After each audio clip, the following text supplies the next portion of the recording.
ಶ್ರೀಗುರುಭ್ಯೋ ನಮಃ ಪರಮಗುರುಭ್ಯೋ ನಮಃ ಶ್ರೀಮದಾನಂದತೀರ್ಥಭಗವತ್ಪಾದಾಚಾರ್ಯಗುರುಭ್ಯೋ ನಮಃ ಹರಿ ಓಂ.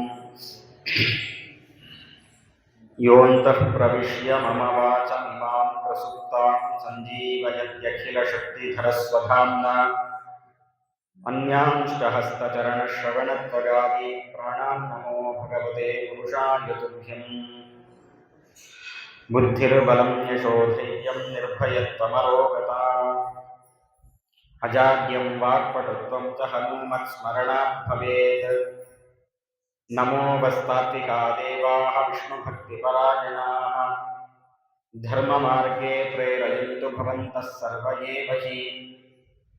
ಅಸ್ಮದ್ಗುರುಸಮಾರಂಭಾಂ ಟೀಕಾಕೃತ್ಪಾದಮಧ್ಯಮಾಂ ಶ್ರೀಮದಾಚಾರ್ಯಪರ್ಯಂತಾಂ ವಂದೇ ಗುರುಪರಂಪರಾಂ. ದುರ್ವಾದಿಧ್ವಾಂತರವಯೇ ವೈಷ್ಣವೇಂದೇವರೇಂದವೇ ಶ್ರೀರಾಘವೇಂದ್ರ ಗುರವೇ ನಮೋऽತ್ಯಂತದಯಾಳವೇ. ತಪಸ್ವಾಧ್ಯಾಯ ಶುಶ್ರೂಷಾ ಕೃಷ್ಣಪೂಜಾರತಂ ಮುನಿಂ ವಿಶ್ವೇಶಮಿಷ್ಟದಂ ವಂದೇ ಪರಿವ್ರಾಜಚಕ್ರವರ್ತಿನಂ. ಆಪಾದಮೌಳಿಪರ್ಯಂತಂ ಗುರೂಣಾಂ ಆಕೃತಿಂ ಸ್ಮರೇತ್. ತೇನ ವಿಘ್ನಾಃ ಪ್ರಣಶ್ಯಂತಿ ಸಿದ್ಧ್ಯಂತಿ ಚ ಮನೋರಥಾಃ. ಶ್ರೀಗುರುಭ್ಯೋ ನಮಃ ಹರಿ ಓಂ. ಸ್ವಸ್ತಿಸ್ತು ಸತಾಂ.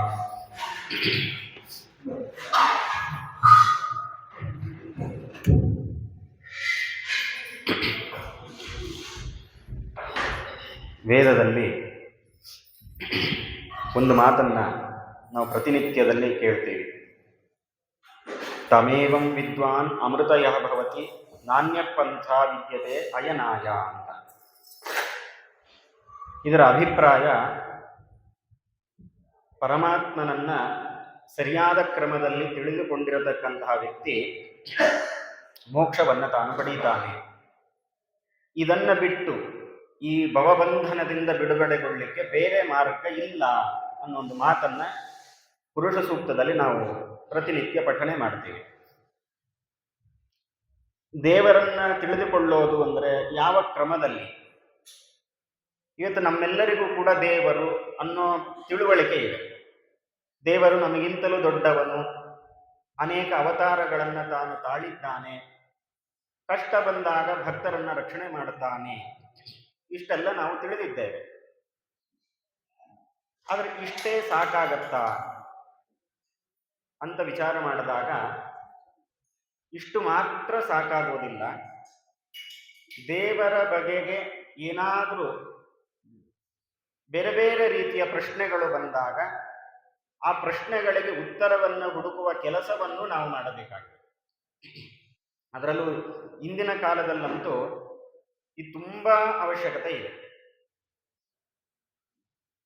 ದೇವರ ಬಗ್ಗೆ ಅನೇಕ ಆಕ್ಷೇಪಗಳನ್ನು ನಾವು ಕೇಳ್ತಾನೆ ಇರ್ತೀವಿ ದಿನನಿತ್ಯದಲ್ಲಿ. ಅದರಲ್ಲಿ ರಾಮದೇವರ ಬಗ್ಗೆ, ಕೃಷ್ಣನ ಬಗ್ಗೆ ಅಂತೂ ಇನ್ನು ಸಾಕಷ್ಟು ಚರ್ಚೆಗಳು ನಡೀತಾನೆ ಇವೆ. ಆದರೆ ಈ ಚರ್ಚೆಗಳು ಯಾರು ಮಾಡ್ತಾ ಇದ್ದಾರೆ, ಯಾಕೆ ಈ ಪ್ರಶ್ನೆಗಳು ಬಂದಿದೆ ಅನ್ನೋದನ್ನ ಪಕ್ಕಕ್ಕಿಟ್ಟು ಬಂದಿರುವಂತಹ ಪ್ರಶ್ನೆಗಳಿಗೆ ನಾನು ಯಾವ ರೀತಿ ಉತ್ತರವನ್ನು ಕಂಡುಕೊಳ್ಳಬಹುದು ಅನ್ನೋದು ತುಂಬಾ ಪ್ರಮುಖವಾಗಿದೆ. ಇವತ್ತು ಕೃಷ್ಣನ ಬಗ್ಗೆ ಅವನು ಕಳ್ಳತನ ಮಾಡಿದ್ದಾನೆ, ಸುಳ್ಳು ಹೇಳಿದ್ದಾನೆ, ಅಣ್ಣ ತಮ್ಮಂದಿರ ಮಧ್ಯದಲ್ಲಿ ಜಗಳವನ್ನು ತಂದಿಟ್ಟಿದ್ದಾನೆ, ಎಷ್ಟೋ ಸ್ತ್ರೀಯರನ್ನ ತಾನು ಅಪೇಕ್ಷೆ ಪಟ್ಟಿದ್ದಾನೆ, ಕಾಮುಕ, ಹೀಗೆ ಅನೇಕ ರೀತಿಯ ಆಕ್ಷೇಪಗಳು ಕೃಷ್ಣನ ಮೇಲೆ ಇದೆ. ರಾಮನ ಮೇಲೂ ಅದೇ ರೀತಿಯಾಗಿ ತುಂಬು ಗರ್ಭಿಣಿಯಾದ ಹೆಂಡತಿಯನ್ನ ಒಂದು ಹೆಣ್ಣು ಅಂತ ಗಮನ ಕೊಡದೆ ಕಾಡಿಗೆ ಅಟ್ಟಿದ್ದಾನೆ. ತಪಸ್ಸು ಮಾಡತಕ್ಕಂಥ ಒಬ್ಬ ವ್ಯಕ್ತಿಯನ್ನ ಮೋಸದಿಂದ ಕೊಂದಿದ್ದಾನೆ. ವಾಲಿಯನ್ನ ಮರೆಯಲ್ಲಿ ನಿಂತು ಕಪಟದಿಂದ ತಾನು ಕೊಂದಿದ್ದಾನೆ. ಹೀಗೆ ಸಾಕಷ್ಟು ಆಕ್ಷೇಪಗಳು ದೇವರ ಬಗ್ಗೆ ಇದೆ.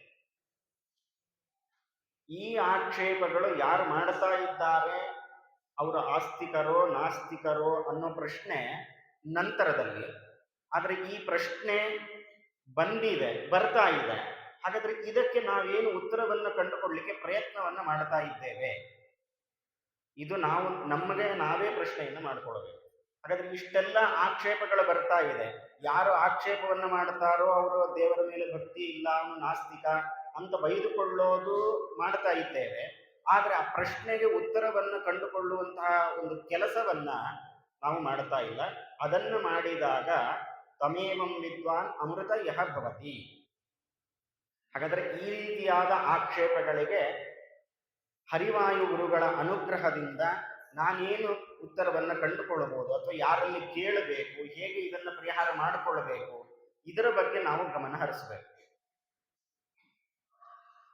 ನಮ್ಮ ಸ್ವಭಾವ ಹೇಗೆ ಅಂತಂದ್ರೆ, ಈ ರೀತಿಯಾದ ಪ್ರಶ್ನೆಗಳು ನಮಗೆ ಬಂದಾಗ ನಾನು ಜಿಜ್ಞಾಸೆಗೆ ಕೇಳಿದ್ದು ಅಂತ ನಾವು ಮಾತಾಡ್ತೇವೆ. ಇದೇ ಪ್ರಶ್ನೆಗಳು ಬೇರೆಯವರು ಮಾಡಿದಾಗ ಅವರ ಬಗ್ಗೆ ಸ್ವಲ್ಪ ತಾತ್ಸಾರ ಭಾವನೆ, ದೇವರ ಮೇಲೆ ನಂಬಿಕೆ ಇಲ್ವಾ ಅಷ್ಟು ಇಲ್ಲಿಗೆ ಅನ್ನೋ ರೀತಿಯಲ್ಲಿ ನಮ್ಮ ಮನಸ್ಥಿತಿ ಇದೆ. ಹಾಗಾದ್ರೆ ಈ ಮನಸ್ಥಿತಿಯ ಬದಲಾವಣೆ ಆಗಬೇಕು. ಪ್ರಶ್ನೆ ಮಾಡಿದ್ದು ಯಾರು, ಅವರು ಆಸ್ತಿಕರೋ ನಾಸ್ತಿಕರೋ ಅನ್ನೋದು ಆಮೇಲೆ, ಅದನ್ನ ತಿಳಿದುಕೊಂಡು ನಮ್ಗೆ ಆಗಬೇಕಾದದ್ದೇನೂ ಇಲ್ಲ. ಆದರೆ ಬಂದಿರುವಂತಹ ಪ್ರಶ್ನೆಗಳಿಗೆ ಉತ್ತರವನ್ನ ಕಂಡುಕೊಳ್ಳುವಂತಹ ಜವಾಬ್ದಾರಿ ನಮ್ಮ ಮೇಲಿದೆ. ಹಾಗಾಗಿ ಇಂತಹ ಆ ಪ್ರಶ್ನೆಗಳಿಗೆ ಉತ್ತರ ರೂಪವಾಗಿ ನಾವು ಏನಾದರೂ ಸಮಾಧಾನವನ್ನು ಪಡೆದುಕೊಳ್ಳಬೇಕು ಅಂತಾದರೆ ಕೇವಲ ನನ್ನಿಂದ ಮಾತ್ರ, ನಮ್ಮಿಂದ ಮಾತ್ರ ಸಾಧ್ಯ ಇಲ್ಲ. ಈ ಕಾರಣದಿಂದಲೇನೆ ಅನೇಕ ಜ್ಞಾನಿಗಳು ಅವತಾರವನ್ನು ಮಾಡಿ ಇಂತಹ ಪ್ರಶ್ನೆಗಳು ಬರಬಹುದು, ಈ ಪ್ರಶ್ನೆಗಳು ಬಂದಾಗ ಈ ರೀತಿಯಾದ ಉತ್ತರವನ್ನು ಕೊಡಿ ಅಂತ ಹೇಳಿ ಈಗಾಗಲೇ ನಮಗೆ ಅನೇಕ ಮಹನೀಯರು ಜ್ಞಾನಿಗಳು ಅದರೆಲ್ಲ ಸರಕುಗಳನ್ನು ಕೊಟ್ಟಿದ್ದಾರೆ. ಅದಕ್ಕೇನೇನು ಬೇಕು ಉತ್ತರಗಳು ಅದನ್ನೆಲ್ಲವನ್ನು ನಮಗೆ ಕೊಟ್ಟಿದ್ದಾರೆ. ಅದನ್ನು ಕಣ್ಣಾಡಿಸಿ ನಾವು ಸಮಾಜಕ್ಕೆ ಕೊಟ್ಟರೆ ಅದು ನಮ್ಮ ಕರ್ತವ್ಯವನ್ನು ನಾವು ನಿರ್ವಹಣೆ ಮಾಡಿದಂತೆ ಆಗುತ್ತೆ.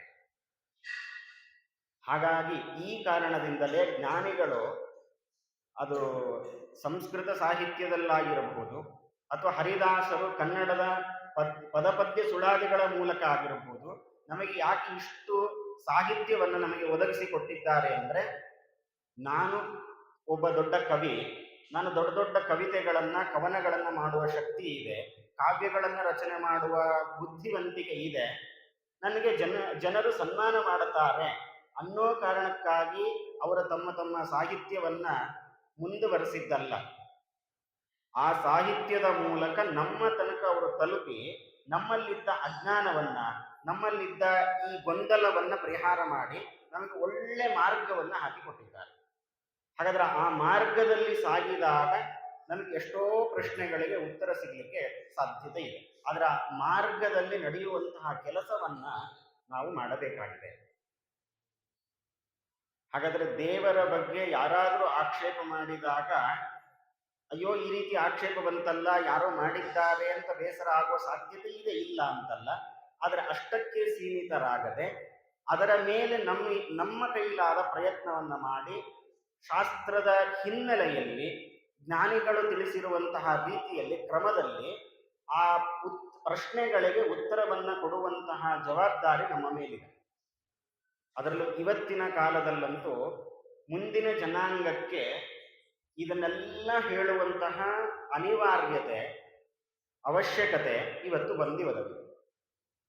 ಹಾಗಾದರೆ ಇದನ್ನೆಲ್ಲ ಗಮನಿಸಿ ನಾವು ಪ್ರತಿನಿತ್ಯ ಅನೇಕ ಸಂದರ್ಭಗಳಲ್ಲಿ ದೇವರ ಕಥೆಗಳನ್ನು, ಭಗವದ್ಭಕ್ತರ ಚರಿತ್ರೆಗಳನ್ನು ದಿನನಿತ್ಯದಲ್ಲಿ ಇಲ್ಲ ಅಂತಾದರೂ ಆಗಾಗ ಮೆಲುಕು ಹಾಕ್ತಾನೆ ಇರುತ್ತೆ. ಹಾಗಾದರೆ ಯಾವ ಕಥೆಗಳಲ್ಲಿ ವ್ಯತ್ಯಾಸ ಆಗ್ಲಿಕ್ಕೆ ಸಾಧ್ಯ ಇಲ್ಲ. ಯಾವುದೇ ಭಗವದ್ಭಕ್ತರ ಕಥೆಗಳನ್ನು ಕೇಳಿದಾಗಲೂ ಹಿಂದೆ ಏನು ನಡೆದಿತ್ತು ಅದನ್ನೇ ನಿರೂಪಣೆ ಮಾಡಬೇಕು. ದೇವರ ಲೀಲೆಗಳನ್ನು ಹೇಳುವಾಗಲೂ ಅದರಲ್ಲಿ ಯಾವ ವ್ಯತ್ಯಾಸ ಇಲ್ಲ. ಹೀಗೆ ಕೃಷ್ಣ ಹೀಗೆ ಮಾಡಿದ್ದ, ರಾಮಚಂದ್ರನ ಚರಿತ್ರೆ ಹೀಗೆ, ನರಸಿಂಹದೇವರ ಅವರ ಲೀಲೆಗಳು ಹೀಗೆ, ಇದರಲ್ಲಿ ಕಥೆಯಲ್ಲಿ ಯಾವ ಬದಲಾವಣೆ ಇಲ್ಲ. ಆದರೆ ಅದನ್ನು ಅರ್ಥ ಮಾಡಿಕೊಳ್ಳುವ ಶೈಲಿ ನಮ್ಮಲ್ಲಿ ಬದಲಾವಣೆ ಆಗಬೇಕು. ಹಿಂದೆ ನಡೆದಿತ್ತು ಅನ್ನೋ ಕಾರಣಕ್ಕಾಗಿ ಮಾತ್ರ ಆ ಕಥೆಗಳನ್ನು ಕೇಳುವಂಥದ್ದಲ್ಲ, ನನಗೆ ಏನನ್ನ ಇದು ತಿಳಿಸ್ತಾ ಇದೆ, ಈ ಕಥೆಯನ್ನು ಕೇಳುವಂತಹ ಒಂದು ಪ್ರಸಂಗ ನನಗೆ ಒದಗಿ ಬಂದಿದೆ ಅಂದ್ರೆ ದೇವರು ನನಗೆ ಏನೋ ಒಂದು ಸೂಚನೆಯನ್ನ ಮಾಡ್ತಾ ಇದ್ದಾನೆ. ನಮ್ಮ ಜೀವನದಲ್ಲಿ ಏನೆಲ್ಲ ಘಟನೆಗಳು ನಡೀತಾ ಇದೆ, ಇದು ಯಾವುದೇ ಕಾರಣ ಇಲ್ಲದೆ ತಾನಾಗಿಯೇ ನಡೆಯುವಂತಹ ಕಾಕತಾಳೀಯ ವಿಷಯಗಳಲ್ಲ. ನನಗೆ ಇವತ್ತು ಇಂತಹ ಘಟನೆ ನನ್ನ ಗಮನಕ್ಕೆ ಬಂದಿದೆ ಅಂತಂದರೆ ದೇವರು ಆ ಘಟನೆಯ ಮೂಲಕ ನನಗೇನೋ ಒಂದು ಸಂದೇಶವನ್ನು ಕೊಡ್ತಾ ಇದ್ದಾನೆ, ಏನೋ ಒಂದು ಸೂಚನೆಯನ್ನ ತಿಳಿಸ್ತಾ ಇದ್ದಾನೆ ಅನ್ನೋದನ್ನು ಅರ್ಥ ಮಾಡಿಕೊಂಡು ಅದನ್ನ ತಿಳಿದುಕೊಳ್ಳಿಕ್ಕೆ ನಾವು ಪ್ರಯತ್ನ ಮಾಡಬೇಕು. ಅಂದಾಗ ನಾವು ಅನೇಕ ಕಥೆಗಳನ್ನ, ಲೀಲೆಗಳನ್ನ ಕೇಳಿದ್ದಕ್ಕೆ ಸಾರ್ಥಕತೆ ಇದೆ. ಹಾಗಾದರೆ ಆ ಹಿನ್ನೆಲೆಯಲ್ಲಿ ರಾಮದೇವರ ಜೀವನ ಚರಿತ್ರೆ, ಪರಮಾತ್ಮನ ಲೀಲೆ ಅದು ಏನಿದೆ ಅಂತ ನಾವು ತಿಳಿದುಕೊಳ್ಳುವಾಗ ಇವತ್ತಿನ ಹಾವಳಿಯ ಪ್ರಭಾವದಲ್ಲಿ ನಮಗೆ ಸಾಕಷ್ಟು ಗೊಂದಲಗಳಿವೆ. ದೇವರ ಬಗ್ಗೆ ನಮಗೂ ಸಾಕಷ್ಟು ಅನುಮಾನ ಇದೆ, ಸಂಶಯ ಇದೆ. ನಾವು ಮೇಲ್ನೋಟಕ್ಕೆ ಹೇಳದೇ ಇದ್ರೂ ಮಾನಸಿಕವಾಗಿ ಅಂತರಂಗದಲ್ಲಿ ದೇವರ ಬಗ್ಗೆ ಸಾಕಷ್ಟು ಗೊಂದಲಗಳಿವೆ. ಹಾಗಾದ್ರೆ ಈ ಗೊಂದಲಗಳಿಗೆಲ್ಲ ನಾವು ಪರಿಹಾರ ಕಂಡುಕೊಳ್ಳುವಂತಹ ಒಂದು ಪ್ರಯತ್ನವನ್ನು ಮಾಡಬೇಕು. ಈ ಗೊಂದಲಗಳೆಲ್ಲ ಪರಿಹಾರ ಆಗಲಿ ಅನ್ನೋ ಕಾರಣಕ್ಕಾಗಿಯೇ ನಾರಾಯಣ ಪಂಡಿತಾಚಾರ್ಯರು ಸಂಗ್ರಹ ರಾಮಾಯಣ ಅನ್ನುವಂತಹ ಒಂದು ಅದ್ಭುತವಾದ ಗ್ರಂಥವನ್ನ ರಚನೆಯನ್ನ ಮಾಡಿ ನಮಗೆ ಕೊಟ್ಟಿದ್ದಾರೆ. ಅಪೂರ್ವವಾದ ಅಮೂಲ್ಯವಾದ ನಿಧಿ. ಆ ನಿಧಿ ಇವತ್ತು ನಮಗೆ ಸಿಕ್ಕಿದೆ. ಅದನ್ನ ಬಳಸಿಕೊಂಡು ನಮ್ಮ ದಾರಿದ್ರ್ಯ ಏನಿದೆ, ಅಂದ್ರೆ ಜ್ಞಾನದ ವಿಚಾರದಲ್ಲಿ ಏನು ದಾರಿದ್ರ್ಯ ಇದೆ ಅದನ್ನ ನೀಗಿಸಿ ಸ್ವಲ್ಪ ಮಟ್ಟಕ್ಕಾದರೂ ನಾವು ಜ್ಞಾನದಲ್ಲಿ ಎತ್ತರಕ್ಕೆ ಏರುವಂತಹ ಒಂದು ಪ್ರಯತ್ನವನ್ನ ನಾವು ಮಾಡಬೇಕಾಗಿದೆ. ಹಾಗಾಗಿ ಯಥಾಶಕ್ತಿ ಈ ಒಂದು 7 ದಿನಗಳ ಕಾಲದಲ್ಲಿ ಸಂಗ್ರಹ ರಾಮಾಯಣದ ವಿಚಾರಗಳನ್ನ, ಅದರಲ್ಲಿ ಬರುವಂತಹ ಅನೇಕ ಘಟನೆಗಳು, ಅದನ್ನ ಯಾಕೆ ನಮಗೆ ತಿಳಿಸಿಕೊಟ್ಟಿದ್ದಾರೆ, ಅದರ ಹಿನ್ನೆಲೆ ಏನು, ಅದರಿಂದ ನಾವೇನು ನಮ್ಮ ಜೀವನದಲ್ಲಿ ಕಲಿಯಬೇಕಾಗಿದೆ ಮುಂತಾದ ವಿಚಾರಗಳನ್ನ ರಾಘವೇಂದ್ರ ಸ್ವಾಮಿಗಳ ಸನ್ನಿಧಾನದಲ್ಲಿ, ಮಂತ್ರಾಲಯ ಪ್ರಭುಗಳ ಆಶೀರ್ವಾದದಿಂದ, ಅವರ ಅನುಗ್ರಹದಿಂದ, ಅವರ ಸನ್ನಿಧಾನದಲ್ಲಿ ಯಥಾಶಕ್ತಿಯಾಗಿ ನಾವು ಮನನವನ್ನು ಮಾಡೋಣ. ಹೇಳುತ್ತಿರೋರು ಕೇಳುತ್ತಿರೋರು ನಾವಲ್ಲ. ಕೇಳುವಂತಹ ಶಕ್ತಿ ನಮಗಿಲ್ಲದೆ ಇದ್ರೂ ಕೂಡ ಹರಿವಾಯು ಗುರುಗಳೇ ನಮ್ಮಲ್ಲಿ ನಿಂತು ಅದನ್ನ ಹೇಳಿಸ್ತಾರೆ, ಕೇಳಿಸ್ತಾರೆ. ಹಾಗಾಗಿ ಪರಮಾತ್ಮನ ಮತ್ತೆ ತತ್ವಾಭಿಮಾನಿ ದೇವತೆಗಳ ಮತ್ತು ಗುರುಗಳ ಅನುಗ್ರಹದಿಂದ, ಅವರ ಪ್ರೇರಣೆಯಿಂದ, ಅವರ ಸಂಕಲ್ಪದಂತೆ ಯಥಾಶಕ್ತಿಯಾಗಿ ಈ 7 ದಿನಗಳ ಕಾಲ ಸಂಗ್ರಹ ರಾಮಾಯಣದ ಅನೇಕ ಘಟನೆಗಳನ್ನ, ವಿಚಾರಗಳನ್ನ ಮೆಲುಕು ಹಾಕೋಣ. ಅದರ ಜೊತೆಯಲ್ಲಿ ಈಗ ಧನುರ್ಮಾಸ ಪ್ರಯುಕ್ತ ಅದು ನಡೀತಾ ಇರುವ ಕಾರಣದಿಂದ ಧನುರ್ಮಾಸಕ್ಕೆ ಸಂಬಂಧಪಟ್ಟ ಕೆಲವು ವಿಚಾರಗಳನ್ನು ಕೂಡ ಯಥಾಶಕ್ತಿಯಾಗಿ ನಾವು ಮೆಲುಕು ಹಾಕಲಿಕ್ಕೆ ಪ್ರಯತ್ನವನ್ನ ಮಾಡೋಣ. ರಾಮದೇವರ ಕಥೆಯನ್ನ ಕೇಳೋದಕ್ಕಿಂತ ಮುಂಚೆ ನಾನು ಈಗಾಗಲೇ ಹೇಳಿದಂತೆ ಯಾವುದೇ ಕಥೆಗಳನ್ನ ಕೇಳುವಾಗ ನಮ್ಮ ಮನಸ್ಥಿತಿ ಹೇಗಿರಬೇಕು ಅನ್ನೋದನ್ನ ತಾತ್ಪರ್ಯ ನಿರ್ಣಯದಲ್ಲಿ ಆಚಾರ್ಯರು ತಿಳಿಸಿಕೊಡ್ತಾರೆ. ಯಾವುದೇ ಘಟನೆಗಳು ಆ ಕಾಲಕ್ಕೆ ಮಾತ್ರ ನಡೆದಿತ್ತು ಅಂತ ಕೇಳುವ ಮನಸ್ಥಿತಿಯಿಂದ ಹೊರಬಂದು ಈಗಿನ ಕಾಲದಲ್ಲಿ ಇದರಿಂದ ನನಗೇನಾಗಬೇಕಾಗಿದೆ, ನಾನು ಏನ್ ಮಾಡಬೇಕಾಗಿದೆ ಅನ್ನೋದನ್ನು ನಾವು ಅರ್ಥ ಮಾಡ್ಕೊಳ್ಬೇಕಾಗಿದೆ.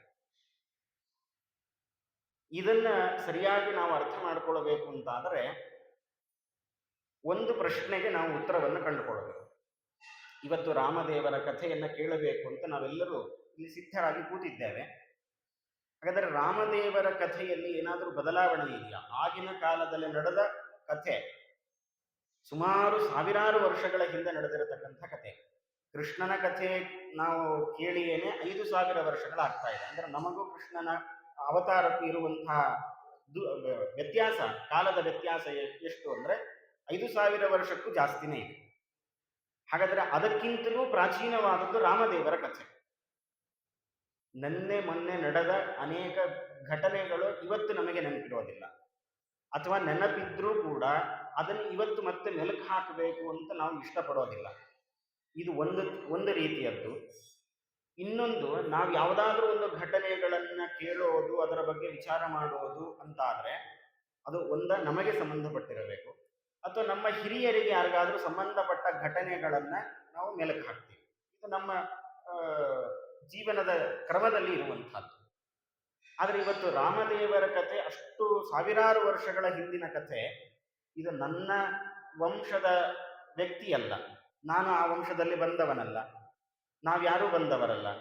ರಾಮದೇವರು ಯಾವತ್ತೋ ಒಂದು ಕಾಲದಲ್ಲಿ ಇದ್ದ ಒಬ್ಬ ವ್ಯಕ್ತಿ. ಹಾಗಾದ್ರೆ ಅಂತಹ ಒಬ್ಬ ವ್ಯಕ್ತಿಯ ಕಥೆಯನ್ನ ಯಾವತ್ತೋ ನಡೆದಿರತಕ್ಕಂಥ ಕಥೆಯನ್ನ ಇವತ್ತು ನಾವು ಕೇಳೋದ್ರಲ್ಲಿ ಏನು ಪ್ರಯೋಜನ ಇದೆ? ಅದಕ್ಕೆ ಏನಾದರೂ ಪ್ರಯೋಜನ ಇದ್ದರೆ ನಾವು ಕೇಳಲಿಕ್ಕೆ ನಾವು ಪ್ರಯತ್ನವನ್ನ ಮಾಡಬಹುದು. ಹಾಗಾದ್ರೆ ಯಾಕೆ ಕೇಳ್ತಾ ಇದ್ದೇವೆ, ಹೇಗೆ ಕೇಳಬೇಕು, ಇದೆಲ್ಲ ಪ್ರಶ್ನೆಗಳಿಗೆ ನಮಗೆ ಉತ್ತರವನ್ನ ನಾವು ಕಂಡುಕೊಳ್ಬೇಕು. ಇದಕ್ಕೆ ಉತ್ತರ ನಮ್ಮಲ್ಲೇ ಇದೆ. ಇವತ್ತು ಇಷ್ಟು ಜನರು, ಅಂದ್ರೆ ಒಬ್ಬರಲ್ಲ ಇಬ್ಬರಲ್ಲ, ಕೋಟ್ಯಂತರ ಜನರು ರಾಮಾಯಣದ ಘಟನೆಗಳನ್ನ ಮೆಲುಕು ಹಾಕ್ತಾನೆ ಇದ್ದಾರೆ. ಇದು ಯಾವಾಗಿಂದ ಅಂದ್ರೆ ರಾಮಾಯಣದ ಕಾಲದಿಂದ ಆರಂಭ ಮಾಡಿ ಇವತ್ತಿನ ತನಕ, ಈ ಕ್ಷಣದ ತನಕ ಪ್ರತಿಯೊಬ್ಬರು ನೂರಾರು ಸಂಖ್ಯೆಯಲ್ಲಿ, ಸಾವಿರಾರು ಸಂಖ್ಯೆಯಲ್ಲಿ, ಲಕ್ಷಾಂತರ ಸಂಖ್ಯೆಯಲ್ಲಿ ರಾಮದೇವರ ಕಥೆಗಳನ್ನ ಕೇಳ್ತಾನೆ ಇದ್ದಾರೆ. ಇನ್ನು ಮುಂದೆಯೂ ಕೂಡ ಸಾಕಷ್ಟು ಜನ ಕೇಳ್ತಾರೆ. ಲೆಕ್ಕವಿಲ್ಲದಷ್ಟು ಜನ ರಾಮದೇವರ ಕಥೆಯನ್ನ, ಬರೀ ರಾಮದೇವರ ಕಥೆ ಅಂತಲ್ಲ, ನಮ್ಮ ಪ್ರಾಚೀನ ಸಾಹಿತ್ಯ ಏನಿದೆ ಆ ಎಲ್ಲ ಪುರಾಣದ ಕಥೆಗಳೇನಿದೆ ಆ ಎಲ್ಲವನ್ನು ಕೇಳ್ತಾರೆ.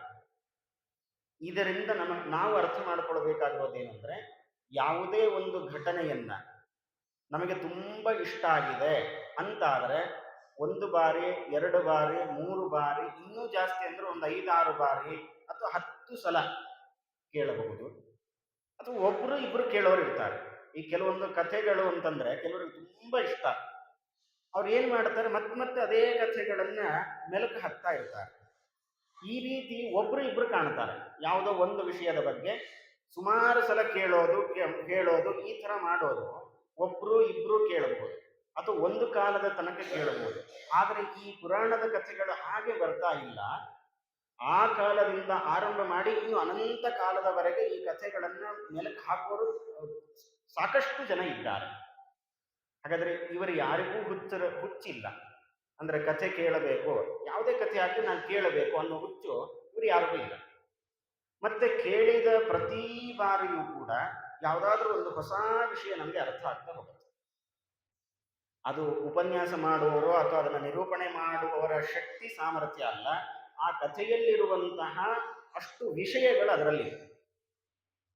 ಹಾಗಾದ್ರೆ ಇದನ್ನೆಲ್ಲ ಗಮನಿಸಿದಾಗ ಆ ನಡೆದ ಕಾಲದಿಂದ ಆರಂಭ ಮಾಡಿ ಇನ್ನು ಅನೇಕ ಕಾಲಗಳವರೆಗೆ ಈ ಕಥೆಯನ್ನ ಎಲ್ಲರೂ ಕೇಳ್ತಾ ಇದ್ದಾರೆ. ಸಾವಿರಾರು ಸಂಖ್ಯೆಯಲ್ಲಿ, ಲಕ್ಷಾಂತರ ಜನರು, ಕೋಟ್ಯಂತರ ಜನರು ಇದನ್ನ ಮತ್ತೆ ಮತ್ತೆ ಮೆಲುಕು ಹಾಕ್ತಾ ಇದ್ದಾರೆ ಅಂದ್ರೆ ಇವರು ಯಾರಿಗೂ ಹುಚ್ಚುತನ ಇಲ್ಲ, ಇದರಲ್ಲಿ ಏನೋ ವಿಷಯ ಇದೆ ಅನ್ನೋ ಕಾರಣಕ್ಕಾಗಿಯೇ ಇವತ್ತು ಕೇಳ್ತಾ ಇದ್ದಾರೆ. ಅದಕ್ಕೆ ಸಾಲದು ಎಂಬಂತೆ ನಮ್ಮ ಅನುಭವಕ್ಕೆ ಬರುವಂತಹ ವಿಷಯ ಏನು ಅಂದ್ರೆ, ಪ್ರತಿ ಬಾರಿ ರಾಮನ ಕಥೆಗಳನ್ನು, ಅದೇ ಕಥೆ, ಅದರಲ್ಲಿ ಯಾವ ವ್ಯತ್ಯಾಸ ಇಲ್ಲ.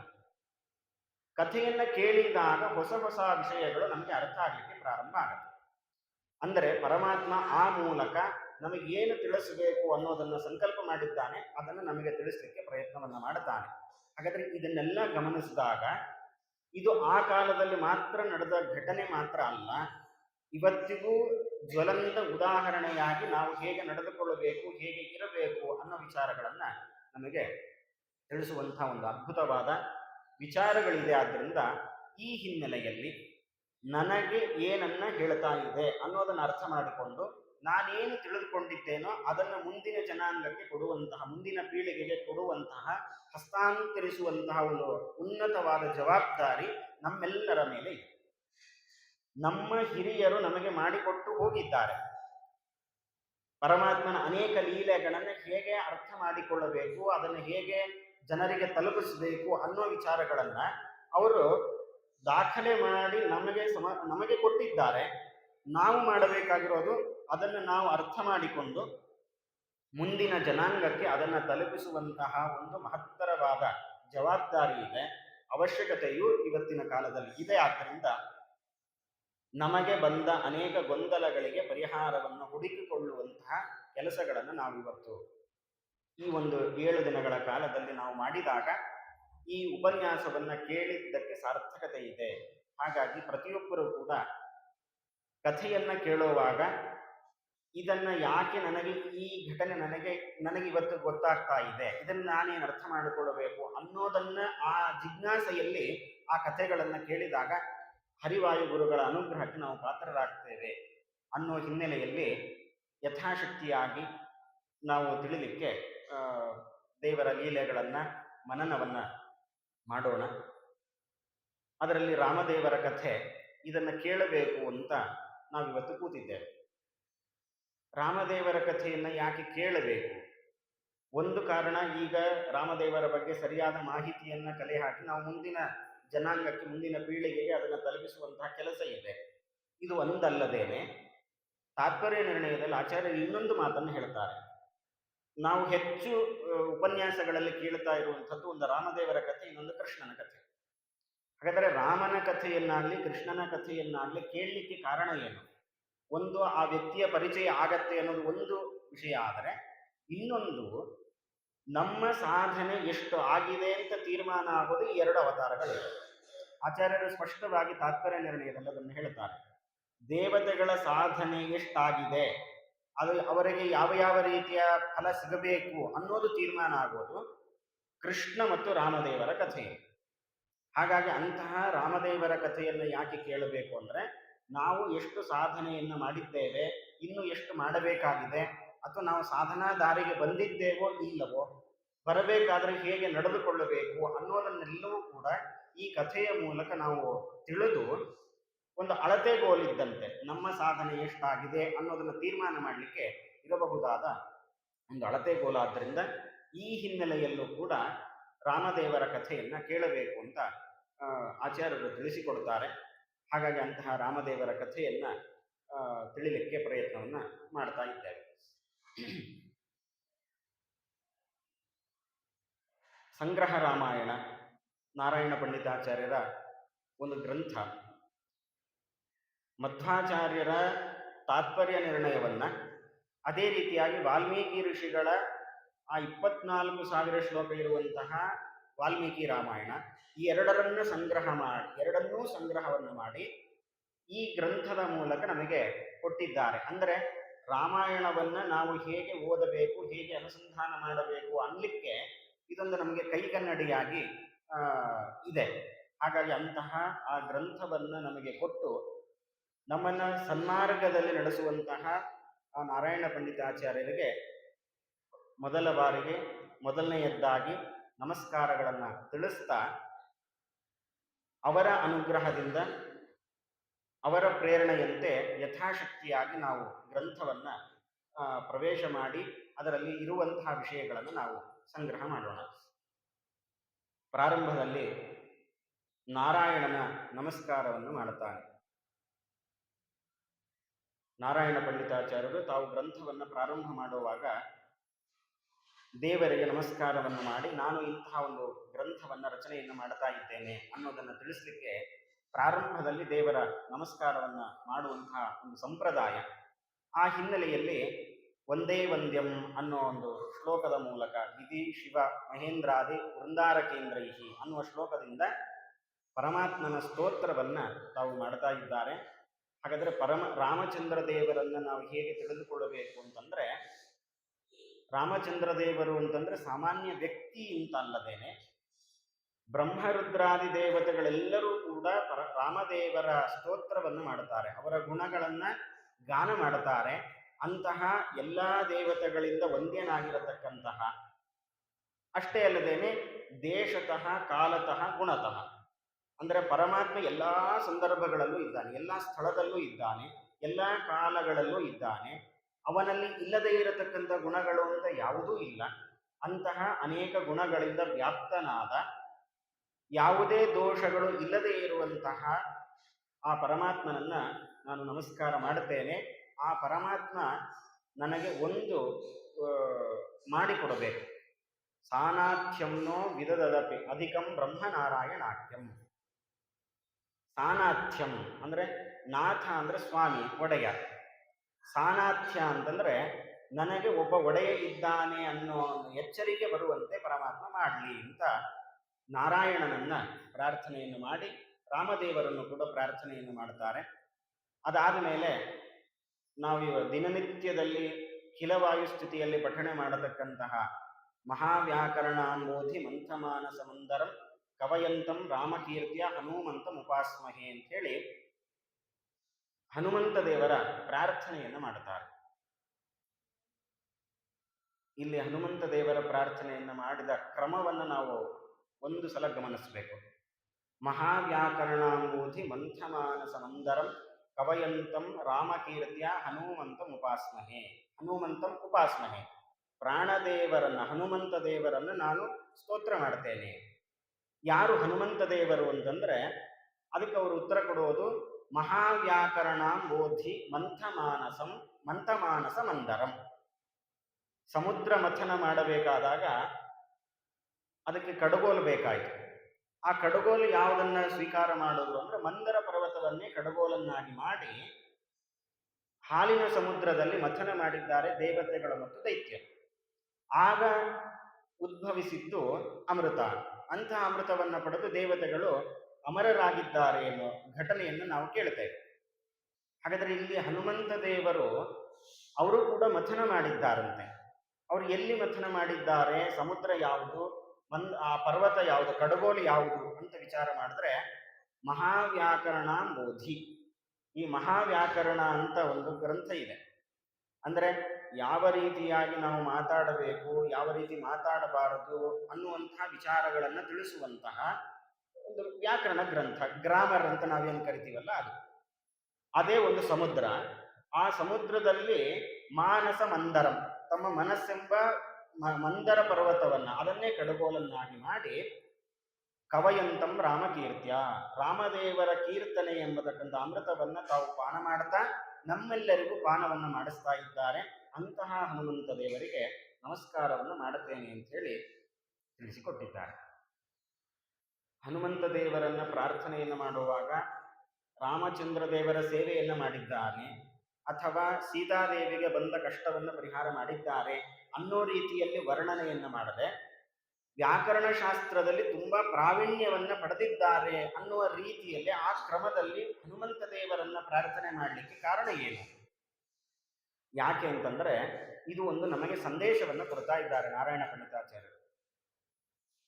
ದೇವರನ್ನ ಸ್ತೋತ್ರ ಮಾಡಬೇಕಾದಾಗ ನಾವು ದಿನನಿತ್ಯದಲ್ಲಿ ಅನೇಕ ಸ್ತೋತ್ರಗಳನ್ನು ಪಾರಾಯಣ ಮಾಡ್ತೀವಿ, ದೇವರ ನಾಮಗಳನ್ನು ಹಾಡ್ತೀವಿ. ಆದರೆ ಹಾಡಬೇಕಾದಾಗ ನಮಗೆ ಅರಿವಿಲ್ಲದೇನೆ ಅನೇಕ ಅಪಶಬ್ದಗಳು ಅದರಲ್ಲಿ ಬರಲಿಕ್ಕೆ ಸಾಧ್ಯತೆ ಇದೆ. ಉದಾಹರಣೆಗೆ ನೋಡೋದಾದ್ರೆ, ಈಗ ವಿಷ್ಣು ಸಹಸ್ರನಾಮ ಪಾರಾಯಣ ಮಾಡ್ತಾ ಇದ್ದೇವೆ ಅಥವಾ ಇನ್ಯಾವುದೋ ಬೇರೆ ಬೇರೆ ಆಗಲಿ, ನಾವು ಒಂದು ಉದಾಹರಣೆಗೆ ವಿಷ್ಣು ಸಹಸ್ರನಾಮ ತೆಗೆದುಕೊಂಡಿದ್ದೇವೆ. ಅಮೃತ್ಯು ಸರ್ವದೃಕ್ಸಿಂಹ ಸಂಧಾತ ಸಂಧಿಮಾನ್ ಸ್ಥಿರ. ಇಲ್ಲಿ ಇರೋದು ಅಮೃತ್ಯು ಸರ್ವದೃಕ್ಸಿಂಹ ಅಂತ. ಅಮೃತ್ಯುಹು ಅನ್ನೋದು ಈ ಪದ. ಇದನ್ನು ಉಚ್ಚಾರಣೆ ಮಾಡೋದು ಹೇಗೆ ಅಂದ್ರೆ ಅಮೃತ್ಯುಹು ಅಂತ ಉಚ್ಚಾರಣೆ ಮಾಡಬೇಕು. ಆದರೆ ತುಂಬಾ ಜನ ಮಾಡೋದೇನು ಅಂದ್ರೆ ಅಮೃತ್ಯು ಶಾಶ್ವತಃ ಅಂತ ಈ ರೀತಿ ಉಚ್ಚಾರಣೆ ಮಾಡ್ತಾರೆ. ಅಮೃತ್ಯುಹು ಅನ್ನೋದಕ್ಕೂ ಅಮೃತ್ಯುಹು ಅನ್ನೋದಕ್ಕೂ ಎಷ್ಟು ವ್ಯತ್ಯಾಸ ಉಚ್ಚಾರಣೆಯಲ್ಲಿ ನಮಗೇನು ನಾವು ಗಮನಿಸ್ತಾ ಇಲ್ಲ, ಎರಡೂ ಒಂದೇ ಅಂತ ಅನಿಸ್ತಾ ಇದೆ. ಅಮೃತ್ಯುಹು ಅಂದ್ರೆ ಏನು, ಅಮೃತ್ಯುಹು ಅಂದ್ರೆ ಏನು, ಇದರಲ್ಲಿ ಏನು ವ್ಯತ್ಯಾಸ ನಮಗೆ ಕಾಣ್ತಾ ಇಲ್ವಲ್ಲ. ಆದ್ರೆ ಅಮೃತ್ಯುಹು ಅನ್ನೋದಕ್ಕೆ ಏನು ಅರ್ಥ ಇದೆಯೋ ಅದಕ್ಕೆ ವಿರುದ್ಧವಾದ ಅರ್ಥ ಅಮೃತ್ಯುಹು ಅನ್ನೋದಕ್ಕೆ. ಅಮೃತ್ಯುಹು ಅಂದ್ರೆ ಮೃತ್ಯು ಅಂದ್ರೆ ಮರಣ, ಅಮೃತ್ಯುಹು ಅಂದ್ರೆ ಯಾರಿಗೆ ಮರಣ ಇಲ್ಲವೋ ಅವನನ್ನ ಅಮೃತ್ಯು ಅಂತ ಕರೆದಿತ್ತು. ಅಮೃತ್ಯುಹು ಅಂದ್ರೆ ಅಪ್ಪು ಅಂದ್ರೆ ನೀರು, ಅದರಿಂದ ಮೃತ್ಯು ಯಾರಿಗಿದೆಯೋ ಅವನನ್ನ ಅಮೃತ್ಯುಹು ಅಂತ ಕರೀತಾರೆ. ಸಂಧಿಯಾದಾಗ ಆ ಅಪು ಅನ್ನೋಲ್ಲಿ ಪ ಏನಿದೆ, ಪ ಅನ್ನೋ ಅಕ್ಷರಕ್ಕೆ ಮ ಅನ್ನೋದು ಅಕ್ಷರ ಬಂದು ಅಮೃತ್ಯುಹು ಅಂತ ಆಗುತ್ತೆ. ಹಾಗಾದ್ರೆ ಅರ್ಥ ಏನಾಯ್ತು? ನಾವು ಹೇಳುವ ಅಭಿಪ್ರಾಯ ಇರೋದು ನಿನಗೆ ಮರಣ ಇಲ್ಲ ಅಂತ, ಆದ್ರೆ ಉಚ್ಚಾರಣೆ ಮಾಡ್ತಾ ಇರೋದು ನಿನಗೆ ನೀರಿಂದ ಮರಣ ಇದೆ ಅಂತ. ಹಾಗಾದ್ರೆ ಎಷ್ಟು ಅನರ್ಥ ಆಗ್ತಾ ಇದೆ. ಇವತ್ತು ನಾವು ಯಾರಾದರೂ ಹೊರಗಡೆ ಸಿಕ್ಕಾಗ ನಿಮ್ದು ತಿಂಡಿ ಆಯ್ತಾ ಅಂತ ಕೇಳ್ತೀವಿ. ಅದನ್ನೇ ಇನ್ನು ಸಂಸ್ಕೃತದಲ್ಲಿ ಕೇಳೋದಾದ್ರೆ ಫಲಾಹಾರ. ಇದರ ಉಚ್ಚಾರಣೆ ಹೇಗಿರಬೇಕು ಅಂದ್ರೆ ಫಲಾಹಾರ. ಆದ್ರೆ ತುಂಬಾ ಜನ ಉಚ್ಚಾರಣೆ ಮಾಡೋದು ಹೇಗೆ ಅಂದ್ರೆ ಫಲಾಹಾರ. ಎರಡಕ್ಕೂ ಏನು ವ್ಯತ್ಯಾಸ? ಫಲ ಅನ್ನೋದಕ್ಕೂ ಫಲ ಅನ್ನೋದಕ್ಕೂ ವ್ಯತ್ಯಾಸ ಏನು? ಹಾಗಾದ್ರೆ ಫಲ ಅಂದ್ರೆ ಹಣ್ಣು ಹಂಪಲು ಅಂತ ಅರ್ಥ, ಫಲ ಅಂದ್ರೆ ಮಾಂಸ ಅನ್ನುವ ಅರ್ಥ ಇರುತ್ತೆ. ಇವತ್ತು ನಂದು ಫಲಾಹಾರ ಆಯಿತು ಅಂತ ನಾವು ಉತ್ತರ ಕೊಟ್ಟರೆ ಸರಿಯಾದ ಕ್ರಮದಲ್ಲಿ ಅರ್ಥ ಮಾಡ್ಕೊಳ್ಳೋರು ಏನ್ ತಿಳ್ಕೊಳ್ಬೇಕು? ಅವನು ಮಾಂಸ ತಿಂದಿದ್ದಾನೆ ಅಂತ ಅರ್ಥ. ನಾವು ಹೇಳ್ತಿರೋದು ನಂದು ತಿಂಡಿ ಆಗಿದೆ ಅನ್ನೋ ಅರ್ಥದಲ್ಲಿ, ಆದ್ರೆ ಉಚ್ಚಾರಣೆ ಮಾಡ್ತಾ ಇರೋದು ಮಾಂಸ ತಿಂದಿದ್ದೇನೆ ಅನ್ನೋ ಅರ್ಥದಲ್ಲಿ.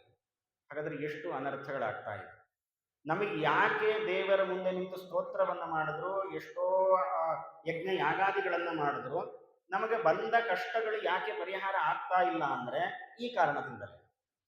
ದೇವರನ್ನು ನಾವು ಹೇಗೆ ಉಪಾಸನೆಯನ್ನ ಮಾಡುತ್ತೇವೋ ಆ ರೀತಿಯಾದ ಫಲ ನಮಗೆ ಬರುತ್ತೆ.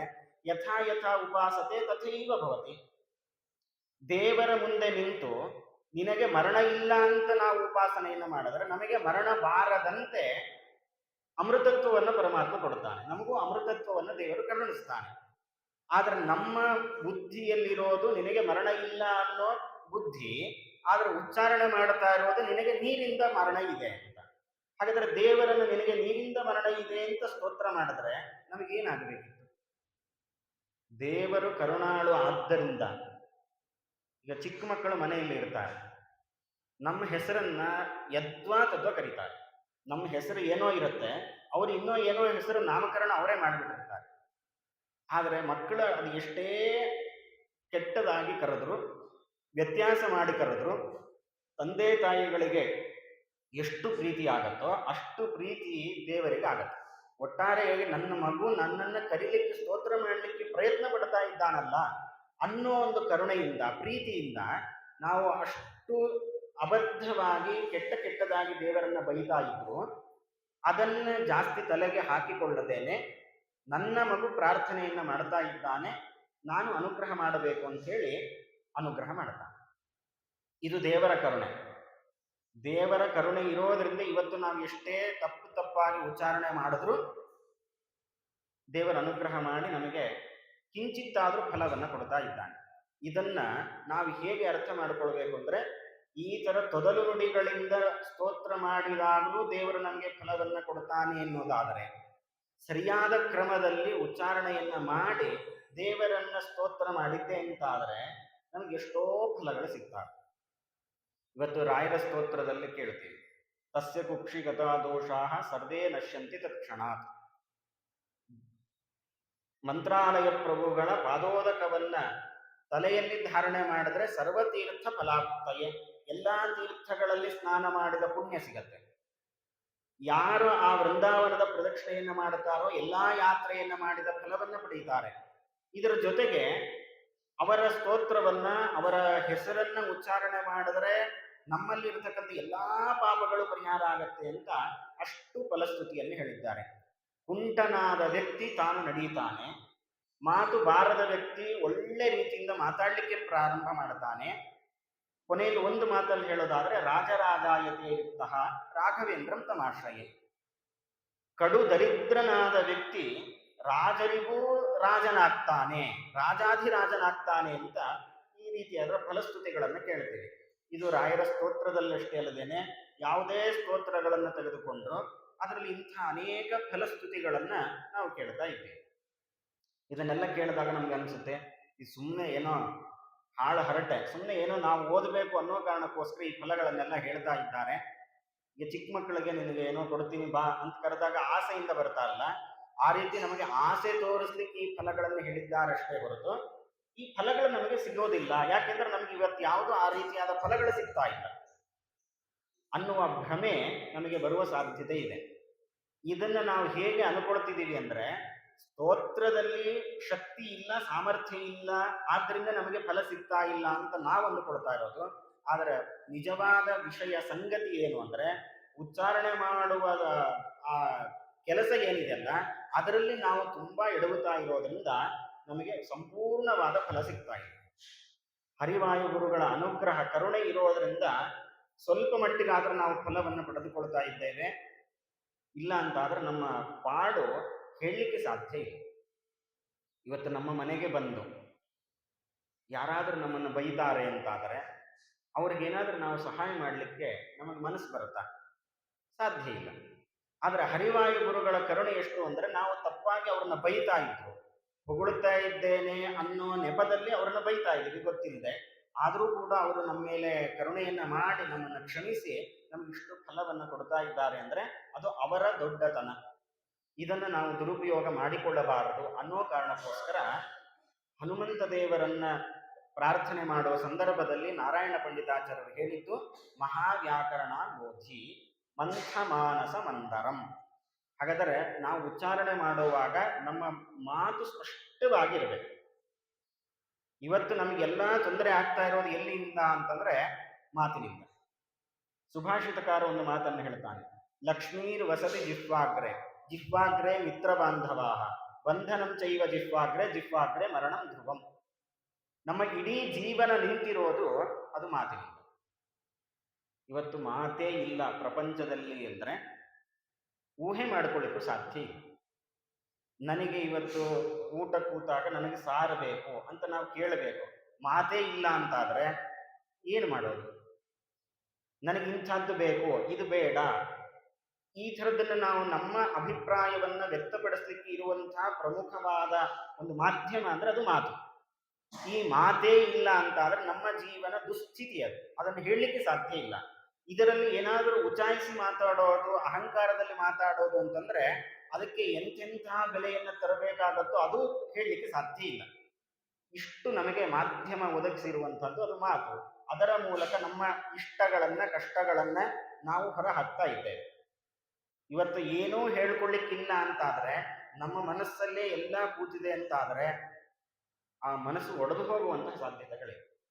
ಹಾಗಾದ್ರೆ ಇದೇನೂ ಆಗದೆ ನಮ್ಮ ಅಭಿಪ್ರಾಯಗಳನ್ನು ಸ್ಪಷ್ಟವಾಗಿ ಇನ್ನೊಬ್ಬರಿಗೆ ಹೇಳ್ತಾ ಇದ್ದೇವೆ ಅಂದ್ರೆ ಇದು ದೇವರು ನಮಗೆ ಮಾಡಿಕೊಟ್ಟಿರ್ತಕ್ಕಂಥ ಒಂದು ಉಪಾಯ.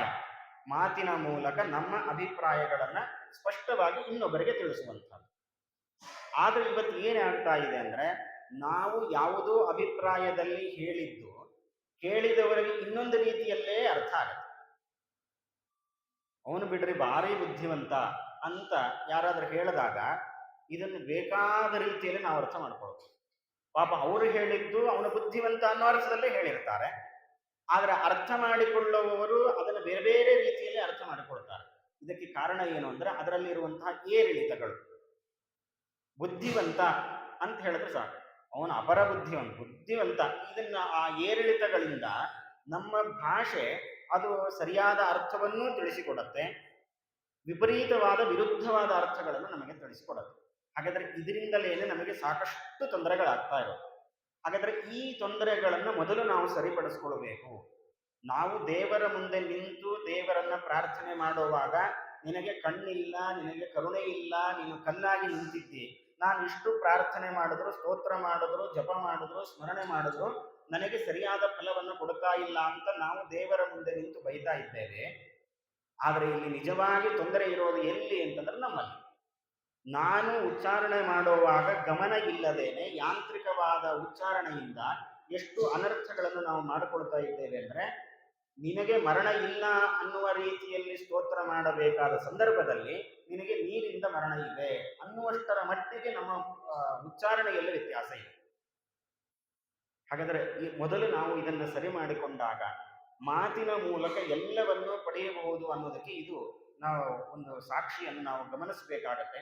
ಆದ್ರಿಂದ ಈ ಹಿನ್ನೆಲೆಯಲ್ಲಿ ನಾರಾಯಣ ಪಂಡಿತಾಚಾರ್ಯರು ಯಾಕೆ ಹನುಮಂತ ದೇವರನ್ನ ವ್ಯಾಕರಣದಲ್ಲಿ ನಿಷ್ಣಾತರಾಗಿದ್ದಾರೆ ಅನ್ನುವ ರೀತಿಯಲ್ಲೇ ಆ ಕ್ರಮದಲ್ಲೇ ಯಾಕೆ ಸ್ತೋತ್ರ ಮಾಡಿದ್ದಾರೆ, ಪ್ರಾರ್ಥನೆ ಮಾಡಿದ್ದಾರೆ ಅಂದ್ರೆ, ಹನುಮಂತ ದೇವರು ಹೇಗೆ ಸ್ಪಷ್ಟವಾಗಿ ಉಚ್ಚಾರಣೆಯನ್ನು ಮಾಡ್ತಾ ಇದ್ರೋ ಅವರ ಅನುಗ್ರಹದಿಂದ ನನ್ನಲ್ಲಿ ದೋಷಗಳು ಬರದೇ ಇರಲಿ, ನಾನು ಶುದ್ಧವಾದ ರೀತಿಯಲ್ಲಿ ದೇವರ ಪ್ರಾರ್ಥನೆಯನ್ನು ಮಾಡಿ ಆ ಮೂಲಕ ದೇವರ ಅನುಗ್ರಹಕ್ಕೆ ನಾನು ಪಾತ್ರನಾಗಬೇಕು, ಇದನ್ನು ಎಲ್ಲರಿಗೂ ತಿಳಿಸಬೇಕಾಗಿದೆ. ಆ ಕಾರಣದಿಂದ ಹನುಮಂತ ದೇವರನ್ನ ಈ ರೀತಿ ವರ್ಣನೆಯನ್ನು ಮಾಡಿದ್ದಾರೆ. ವ್ಯಾಕರಣದಲ್ಲಿ ಆ ಮಾತನ್ನು ಹೇಳ್ತಾರೆ, ಏಕಶಬ್ದ ಸುಷ್ಟು ಪ್ರಯುಕ್ತ ಸ್ವರ್ಗೇ ಲೋಕೆ ಕಾಮಧುಕ್ ಭವತಿ ಅಂತ. ಅಂದ್ರೆ ಒಂದು ಪದವನ್ನ ಅದು ಯಾವ ಕ್ರಮದಲ್ಲಿ ಉಚ್ಚಾರಣೆಯನ್ನು ಮಾಡಬೇಕೋ ಆ ಕ್ರಮದಲ್ಲಿ ಉಚ್ಚಾರಣೆಯನ್ನು ಮಾಡಿದರೆ ಅದೇನಾಗತ್ತೆ, ನಮಗೆ ಸ್ವರ್ಗಕ್ಕೆ ಕಾರಣ ಆಗತ್ತೆ. ಅಂದ್ರೆ ನಮಗದು ಸುಖವನ್ನು ತಂದು ಕೊಡತ್ತೆ. ಅದೇ ಶಬ್ದವನ್ನ ವ್ಯತ್ಯಾಸವಾಗಿ ದೋಷಯುಕ್ತವಾಗಿ ಉಚ್ಚಾರಣೆ ಮಾಡಿದ್ರೆ ಅದರಿಂದ ಎಷ್ಟು ಅನರ್ಥಗಳಾಗಬೇಕೋ ಅಷ್ಟೂ ಅನರ್ಥಗಳಾಗತ್ತೆ.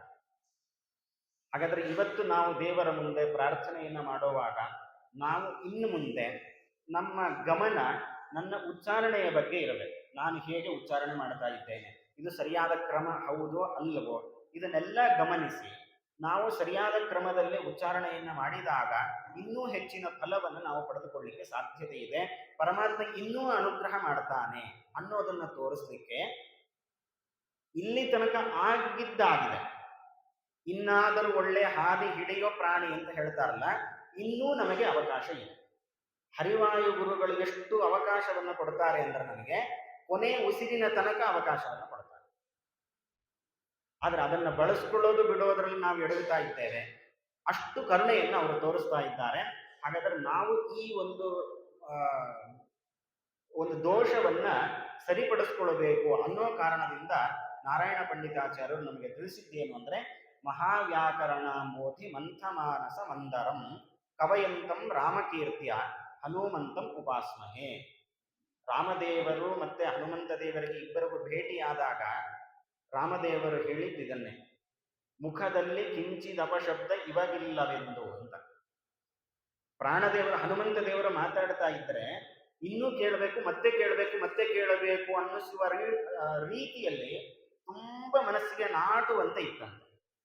ಆ ಕೆಲವುದೆಲ್ಲ ಇರ್ತಾವೆ, ಚೆನ್ನಾಗಿ ಮಾತಾಡಬೇಕು, ಬಣ್ಣ ಬಣ್ಣವಾಗಿ ಮಾತಾಡಬೇಕು ಅಂತ ಮಾತಾಡುವಾಗ ಅದ್ರಲ್ಲಿ ಎಷ್ಟೋ ಸುಳ್ಳುಗಳು ಸೇರ್ಕೊಂಡ್ಬಿಡ್ತಾವೆ.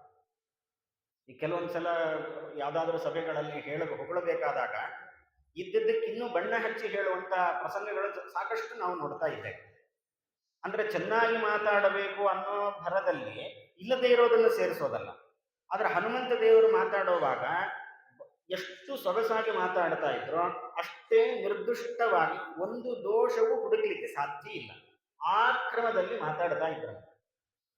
ಅಂತಹ ವ್ಯಾಕರಣವನ್ನ ಅಭ್ಯಾಸ ಮಾಡಿರತಕ್ಕಂತಹ ಮುಖ್ಯ ಪ್ರಾಣದೇವರು ಅವರನ್ನ ಸ್ಮರಣೆಯನ್ನು ಮಾಡಿಕೊಂಡು ಅವರಲ್ಲಿ ಈ ಗುಣವನ್ನು ನಾವು ಅನುಸಂಧಾನ ಮಾಡಿದಾಗ ನಮಗೂ ನಮ್ಮಲ್ಲಿರತಕ್ಕಂತಹ ದೋಷಗಳು ಅದು ಪರಿಹಾರ ಆಗಲಿಕ್ಕೆ ಅವಕಾಶ ಇದೆ. ಹಾಗಾಗಿ ಪ್ರಾಣದೇವರನ್ನು ಪ್ರಾರ್ಥನೆಯನ್ನ ಮಾಡಿದ್ದು ಯಾಕೆ ಈ ಕ್ರಮದಲ್ಲಿ ಅಂದ್ರೆ, ಮುಂದೆ ನಾನು ರಾಮದೇವರ ಚರಿತ್ರೆಯನ್ನ ಕೇಳುವಂಥದ್ದಿದೆ, ಅದನ್ನ ಬರೆಯುವಂಥದ್ದಿದೆ, ಅದನ್ನ ದಾಖಲೆ ಮಾಡುವಂಥದ್ದಿದೆ. ದಾಖಲೆ ಮಾಡುವಾಗ ಏನು ದೋಷಗಳು ಬರದೇ ಇರಲಿ ಅಂಥೇಳಿ ನಮ್ಮ ಪರವಾಗಿ ನಾರಾಯಣ ಪಂಡಿತಾಚಾರ್ಯರು ಪ್ರಾರ್ಥನೆಯನ್ನು ಮಾಡುತ್ತಾರೆ. ನೀವು ಹೀಗೆ ಪ್ರಾರ್ಥನೆಯನ್ನ ಮಾಡಿ, ಪ್ರಾಣದೇವರ ಅನುಸಂಧಾನ, ಹನುಮಂತ ದೇವರ ಅನುಸಂಧಾನ ಮಾಡೋದಾದ್ರೆ ಈ ರೀತಿ ಮಾಡಿ ಅನ್ನುವ ರೀತಿಯಲ್ಲಿ ಪ್ರಾರ್ಥನೆಯನ್ನು ಮಾಡುತ್ತಾ ಇನ್ನೊಂದು ಮಾತನ್ನು ಹೇಳ್ತಾರೆ. ನಮೋ ಮುಖ್ಯ ಪ್ರಾಣಾಯ ಭೀಮಾಯ ನಮೋ ಯಸ್ಯ ಭುಜಾಂತರಂ ನಾನಾ ವೀರ ಸುವರ್ಣಾನಾಂ ನಿಕಷಾಶ್ಮಾಯಿತಂ ಬಭೋ. ಇವತ್ತು ಬಂಗಾರವನ್ನ ಚೆನ್ನಾಗಿದೆಯೋ ಇಲ್ಲೋ, ಅಥವಾ ಇದು ಶುದ್ಧವಾದ ಬಂಗಾರ ಹೌದೋ ಅಲ್ಲೋ ಅಂತ ತೀರ್ಮಾನ ಮಾಡೋದು ಹೇಗೆ ಅಂದ್ರೆ, ಅದನ್ನು ಕಲ್ಲು ಮೇಲೆ ಉಜ್ಜುತ್ತಾರೆ, ಅದಕ್ಕೆ ಸಂಬಂಧಪಟ್ಟ ಒಂದು ಕಲ್ಲು ಅದರ ಮೇಲೆ ಉಜ್ಜುತ್ತಾರೆ, ಆಮೇಲೆ ಅದನ್ನು ಪರೀಕ್ಷೆ ಮಾಡ್ತಾರೆ, ಇದು ಸರಿಯಾದ ಬಂಗಾರ ಹೌದೋ ಅಲ್ವೋ ಅಂತ.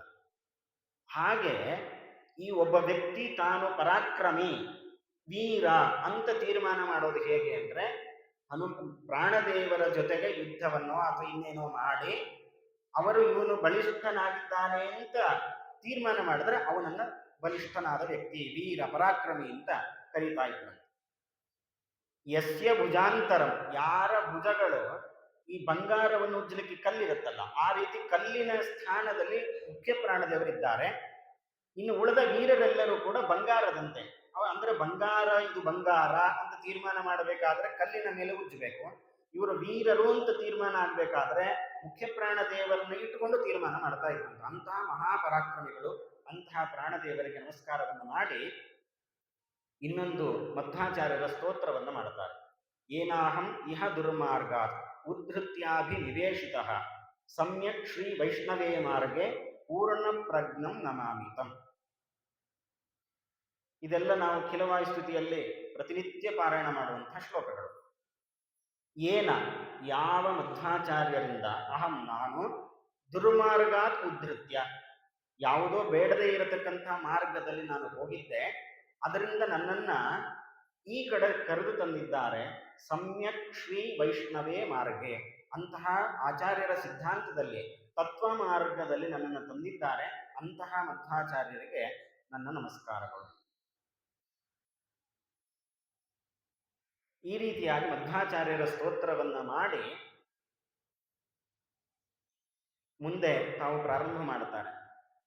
ಸಾಮಾನ್ಯವಾಗಿ ಆ ಖಿಲವಾಯು ಸ್ತುತಿಯಲ್ಲಿ ಬರುವಂತಹ ಶ್ಲೋಕಗಳೇನಿದೆ ಅದ ಹೆಚ್ಚು ಕಡಿಮೆ ಇದರಲ್ಲಿ ಬರುವಂತಹ, ಇದರಲ್ಲಿ ಸಂಗ್ರಹ ಮಾಡಿದ್ದನ್ನೇ ಅಲ್ಲಿ ಅವರು ಸಂಗ್ರಹ ಮಾಡಿಕೊಟ್ಟು ನಮಗೆ ಖಿಲವಾಯು ಸ್ತುತಿ ಅಂತ ಕೊಟ್ಟಿದ್ದಾರೆ. ಅಂತಹ ಪ್ರಾಣದೇವರ ಮತ್ತೆ ಮಧ್ವಾಚಾರ್ಯರ ಸ್ತೋತ್ರವನ್ನು ಮಾಡಿ ತ್ರಿವಿಕ್ರಮ ಪಂಡಿತಾಚಾರ್ಯರಿಗೂ ನಮಸ್ಕಾರವನ್ನು ಮಾಡುತ್ತಾರೆ. ಅಂತಹ ಪ್ರಿಯಂತಾಂ ಗುರವೋ ಮಮ, ನನಗೆ ಗುರುಗಳೂ ಆಗಿದ್ದಾರೆ, ತಂದೆಯೂ ಆಗಿದ್ದಾರೆ, ಅಂತಹ ತ್ರಿವಿಕ್ರಮ ಪಂಡಿತಾಚಾರ್ಯರಿಗೆ ನಾನು ನಮಸ್ಕಾರವನ್ನು ಮಾಡುತ್ತೇನೆ ಅಂತ ಹೇಳಿ ಇಷ್ಟು ಜನರಿಗೆ ನಮಸ್ಕಾರವನ್ನು ಮಾಡಿ ಕೊನೆಯದ್ದಾಗಿ ವಾಲ್ಮೀಕಿ ಋಷಿಗಳಿಗೂ ನಮಸ್ಕಾರವನ್ನು ಮಾಡುತ್ತಾರೆ. ಆಮೇಲೆ ರಾಮಾಯಣದ ಕಥೆಯನ್ನು ಹೇಳಲಿಕ್ಕೆ ಪ್ರಾರಂಭ ಮಾಡುತ್ತಾರೆ. ಅಂದರೆ ನಮಗೆ ಸಂದೇಶವನ್ನು ಕೊಟ್ಟಿದ್ದೇನು ಅಂದರೆ, ನಾರಾಯಣ ಪಂಡಿತಾಚಾರ್ಯರು ಇಷ್ಟೆಲ್ಲ ಶ್ಲೋಕಗಳನ್ನು ಹೇಳಬೇಕಿತ್ತು ಯಾಕೆ? ಪ್ರಾಣದೇವರಿಗೆ ನಮಸ್ಕಾರ ಮಾಡಿದ್ರು, ಹನುಮಂತ ದೇವರಿಗೆ ನಮಸ್ಕಾರ ಮಾಡಿದ್ರು, ಮಧ್ವಾಚಾರ್ಯರಿಗೆ, ತ್ರಿವಿಕ್ರಮ ಪಂಡಿತಾಚಾರ್ಯರಿಗೆ, ಹಾಗೆ ವಾಲ್ಮೀಕಿ ಋಷಿಗಳಿಗೂ ನಮಸ್ಕಾರವನ್ನು ಮಾಡಿದ್ದಾರೆ. ಅಂದರೆ ಯಾವುದೇ ಒಂದು ಕೆಲಸವನ್ನ ಮಾಡಬೇಕಾದಾಗ ಅದಕ್ಕೆ ಸಂಬಂಧಪಟ್ಟ ದೇವತೆಗಳಿಗೆ ಅಥವಾ ಅದಕ್ಕೆ ಸಂಬಂಧಪಟ್ಟ ವ್ಯಕ್ತಿಗಳಿಗೆ ಕೃತಜ್ಞತೆಯನ್ನು ಸಲ್ಲಿಸೋದು, ನಮಸ್ಕಾರವನ್ನು ಸಲ್ಲಿಸೋದು, ನಮ್ಮ ಹಿರಿಯರಿಗೆ ಕೃತಜ್ಞತೆಯನ್ನ ನಮಸ್ಕಾರಗಳನ್ನು ಸಲ್ಲಿಸೋದು ನಮ್ಮ ಮೊದಲ ಕರ್ತವ್ಯ ಅನ್ನೋದನ್ನ ತಿಳಿಸ್ಲಿಕ್ಕೆ ಗ್ರಂಥದಲ್ಲಿ ಸೇರಿಸಿದ್ದಾರೆ. ತಾವು ಬರೀ ಮಾಡಿದ್ದಲ್ಲದೇನೆ ಮುಂದಿನ ಜನಾಂಗದವರು ಇದನ್ನು ಹೀಗೆ ಮುಂದುವರಿಸಿಕೊಂಡು ಹೋಗ್ಲಿ ಅನ್ನೋ ಒಂದು ಉದ್ದೇಶದಿಂದ ಅದನ್ನು ಗ್ರಂಥದಲ್ಲಿ ಸೇರಿಸಿ ಅಂದ್ರೆ ನಾವು ಯಾವುದೇ ಒಂದು ಕೆಲಸವನ್ನು ಮಾಡುವಾಗ ಇಷ್ಟು ಜನರ ನಮಸ್ಕಾರ ನಮಗೆ ಪ್ರಮುಖವಾದದ್ದು. ಪ್ರಾಣದೇವರ ನಮಸ್ಕಾರ ಅವರು ಇಲ್ಲ ಅಂತಾದ್ರೆ ನಮ್ಮ ಜೀವನ ಸಾಧ್ಯ ಇಲ್ಲ. ಹಾಗಾಗಿ ಅವರನ್ನ ಸ್ಮರಣೆ ಮಾಡಿಕೊಂಡು, ನಾರಾಯಣ ಪಂಡಿತಾಚಾರ್ಯರಿಗೆ ಗುರುಗಳು ಮಧ್ವಾಚಾರ್ಯರಾದ್ರಿಂದ ಗುರುಗಳನ್ನ ನೇರವಾಗಿ ಅವರನ್ನು ಸ್ತೋತ್ರ ಮಾಡಿದ್ದಾರೆ. ಅವರು ಜಗದ್ಗುರುಗಳು ಹೌದು, ಹಾಗಾಗಿ ಅವರ ಸ್ತೋತ್ರವನ್ನು ಮಾಡಬೇಕು. ಜೊತೆಗೆ ನಮ್ಮ ಗುರುಗಳು ಅಂತ ಯಾರಿರ್ತಾರಲ್ಲ ಅವರಿಗೂ ನಮಸ್ಕಾರವನ್ನು ಮಾಡಿ ನಾವು ಇಲ್ಲಿ ಕೆಲಸವನ್ನ ಪ್ರಾರಂಭ ಮಾಡಿದಾಗ ಮಧ್ಯದಲ್ಲಿ ಬರಬಹುದಾದ ಏನೇನು ಅಡೆತಡೆಗಳಿದೆಯಲ್ಲ ಅದೆಲ್ಲವೂ ಕೂಡ ನಮಗೆ ಗೊತ್ತಿಲ್ಲದೇನೆ ದೂರ ಆಗ್ಬಿಡುತ್ತಾರೆ. ಇವತ್ತು ನಮ್ಮಲ್ಲೂ ಆ ಪದ್ಧತಿ ಇದೆ. ಮನೆಯಲ್ಲಿ ಹಿರಿಯರಿಗೆ ನಾವು ಏನು ಮಾಡ್ತಾ ಇದ್ದೀವಿ ಅಂತ ಗೊತ್ತಿದ್ರು ಮನೆಯಿಂದ ಹೊರ ಹೋಗುವಾಗ ನಾನು ಹೋಗಿ ಬರ್ತೀನಿ ಅಂತ ಹೇಳ್ತೀವಿ. ಇದು ಕಾರಣ ಏನು ಅಂದ್ರೆ, ನಾವು ಮಾಡೋದೆಲ್ಲ ಅವ್ರಿಗೆ ಹೇಳಿ ಮಾಡಬೇಕು ಅನ್ನೋದರ ಹಿನ್ನೆಲೆ ಏನು ಅಂದ್ರೆ, ನಾವು ಅವರ ಅಧೀನದಲ್ಲಿದ್ದೇವೆ ಅಂತ ಮಾತ್ರ ಅಲ್ಲದೇನೆ ಅವರ ಹರಿಸ್ತಾರಲ್ಲ ಒಳ್ಳೆಯದಾಗ್ಲಿ. ಇವತ್ತು ಯಾವ ಹಿರಿಯರು ಕೂಡ ನಾನು ಈ ತರ ಹೋಗಿ ಬರ್ತೀನಿ ಅಂದ್ರೆ ನಿನ್ ಕೆಟ್ಟದಾಗ್ಲಿ ಅಂತ ಯಾರು ಅನ್ನೋದು, ಒಳ್ಳೆಯದಾಗ್ಲಿ ಅಂತಾನೆ ಅಂತಾರೆ. ಹಾಗಾದ್ರೆ ಅಂತಹ ಹಿರಿಯರ ಬಾಯಿಯಿಂದ ಒಳ್ಳೆಯದಾಗಲಿ ಅಂತ ಬಂದಿದೆ ಅಂತಾದ್ರೆ ನಮಗೆ ಗೊತ್ತಿಲ್ಲದೆ ಬರಬಹುದಾದ ಏನೇನು ಅಡ್ಡಿ ಆತಂಕಗಳಿದೆಯಲ್ಲ ಅದು ಎಲ್ಲವೂ ಕೂಡ ಪರಿಹಾರ ಆಗುತ್ತೆ. ಈ ಕಾರಣದಿಂದಲೇ ಇವತ್ತು ನಮ್ಮಲ್ಲಿ ಈ ಪರಿಪಾಠಿ ಇದೆ. ನಾವು ಏನೇ ಮಾಡಬೇಕಾದ್ರೂ ಹಿರಿಯರಿಗೆ ಹೇಳ್ತೇವೆ, ಏನು ಹೊರಗೆ ಹೋಗಬೇಕಾದ್ರೂ ಹೋಗಿ ಬರ್ತೀನಿ ಅಂತ ಹೇಳ್ತೀವಿ. ಯಾಕೆ ಹೇಳ್ತಾ ಇದ್ದೀವಿ? ಯಾವ ಕಾರಣ? ಗೊತ್ತಿಲ್ಲದೆ ಮಾಡ್ತಾ ಇದ್ವಿ. ಈಗ ಗೊತ್ತು ಮಾಡಿಕೊಂಡು ಮಾಡಿದಾಗ ಇನ್ನೂ ಹೆಚ್ಚು ಫಲವನ್ನು ನಾವು ಪಡೆಯಬಹುದು. ಈ ಎಲ್ಲ ಘಟನೆಗಳನ್ನ ಹಿನ್ನೆಲೆಯನ್ನು ನಮಗೆ ತಿಳಿಸ್ಲಿಕ್ಕೋಸ್ಕರ ಪ್ರಾಣದೇವರ ಮತ್ತೆ ಮಧ್ವಾಚಾರ್ಯರ ಪ್ರಾರ್ಥನೆಯನ್ನು ಮಾಡಿ, ಗುರುಗಳ ಪ್ರಾರ್ಥನೆಯನ್ನು ಮಾಡಿದ್ದಾರೆ. ತಮ್ಮ ಹಿರಿಯರಾಗಿರತಕ್ಕಂಥ ತಂದೆಯವರಾದ ತ್ರಿವಿಕ್ರಮ ಪಂಡಿತಾಚಾರ್ಯರಿಗೂ ನಮಸ್ಕಾರವನ್ನ ಸಲ್ಲಿಸಿ, ನಾನೊಬ್ಬನೇ ಹೀಗೆ ಮಾಡುವಂಥದ್ದಲ್ಲ, ನೀವೆಲ್ಲರೂ ಹೀಗೆ ನಡೆದುಕೊಳ್ಳಿ ಅನ್ನೋದನ್ನ ತಿಳಿಸ್ಲಿಕ್ಕೆ ಇಂಥ ಘಟನೆಗಳನ್ನು ನಮಗೆ ತಿಳಿಸಿಕೊಡ್ತಾರೆ. ಹಿರಿಯರ ಸ್ವಭಾವ ಇದು.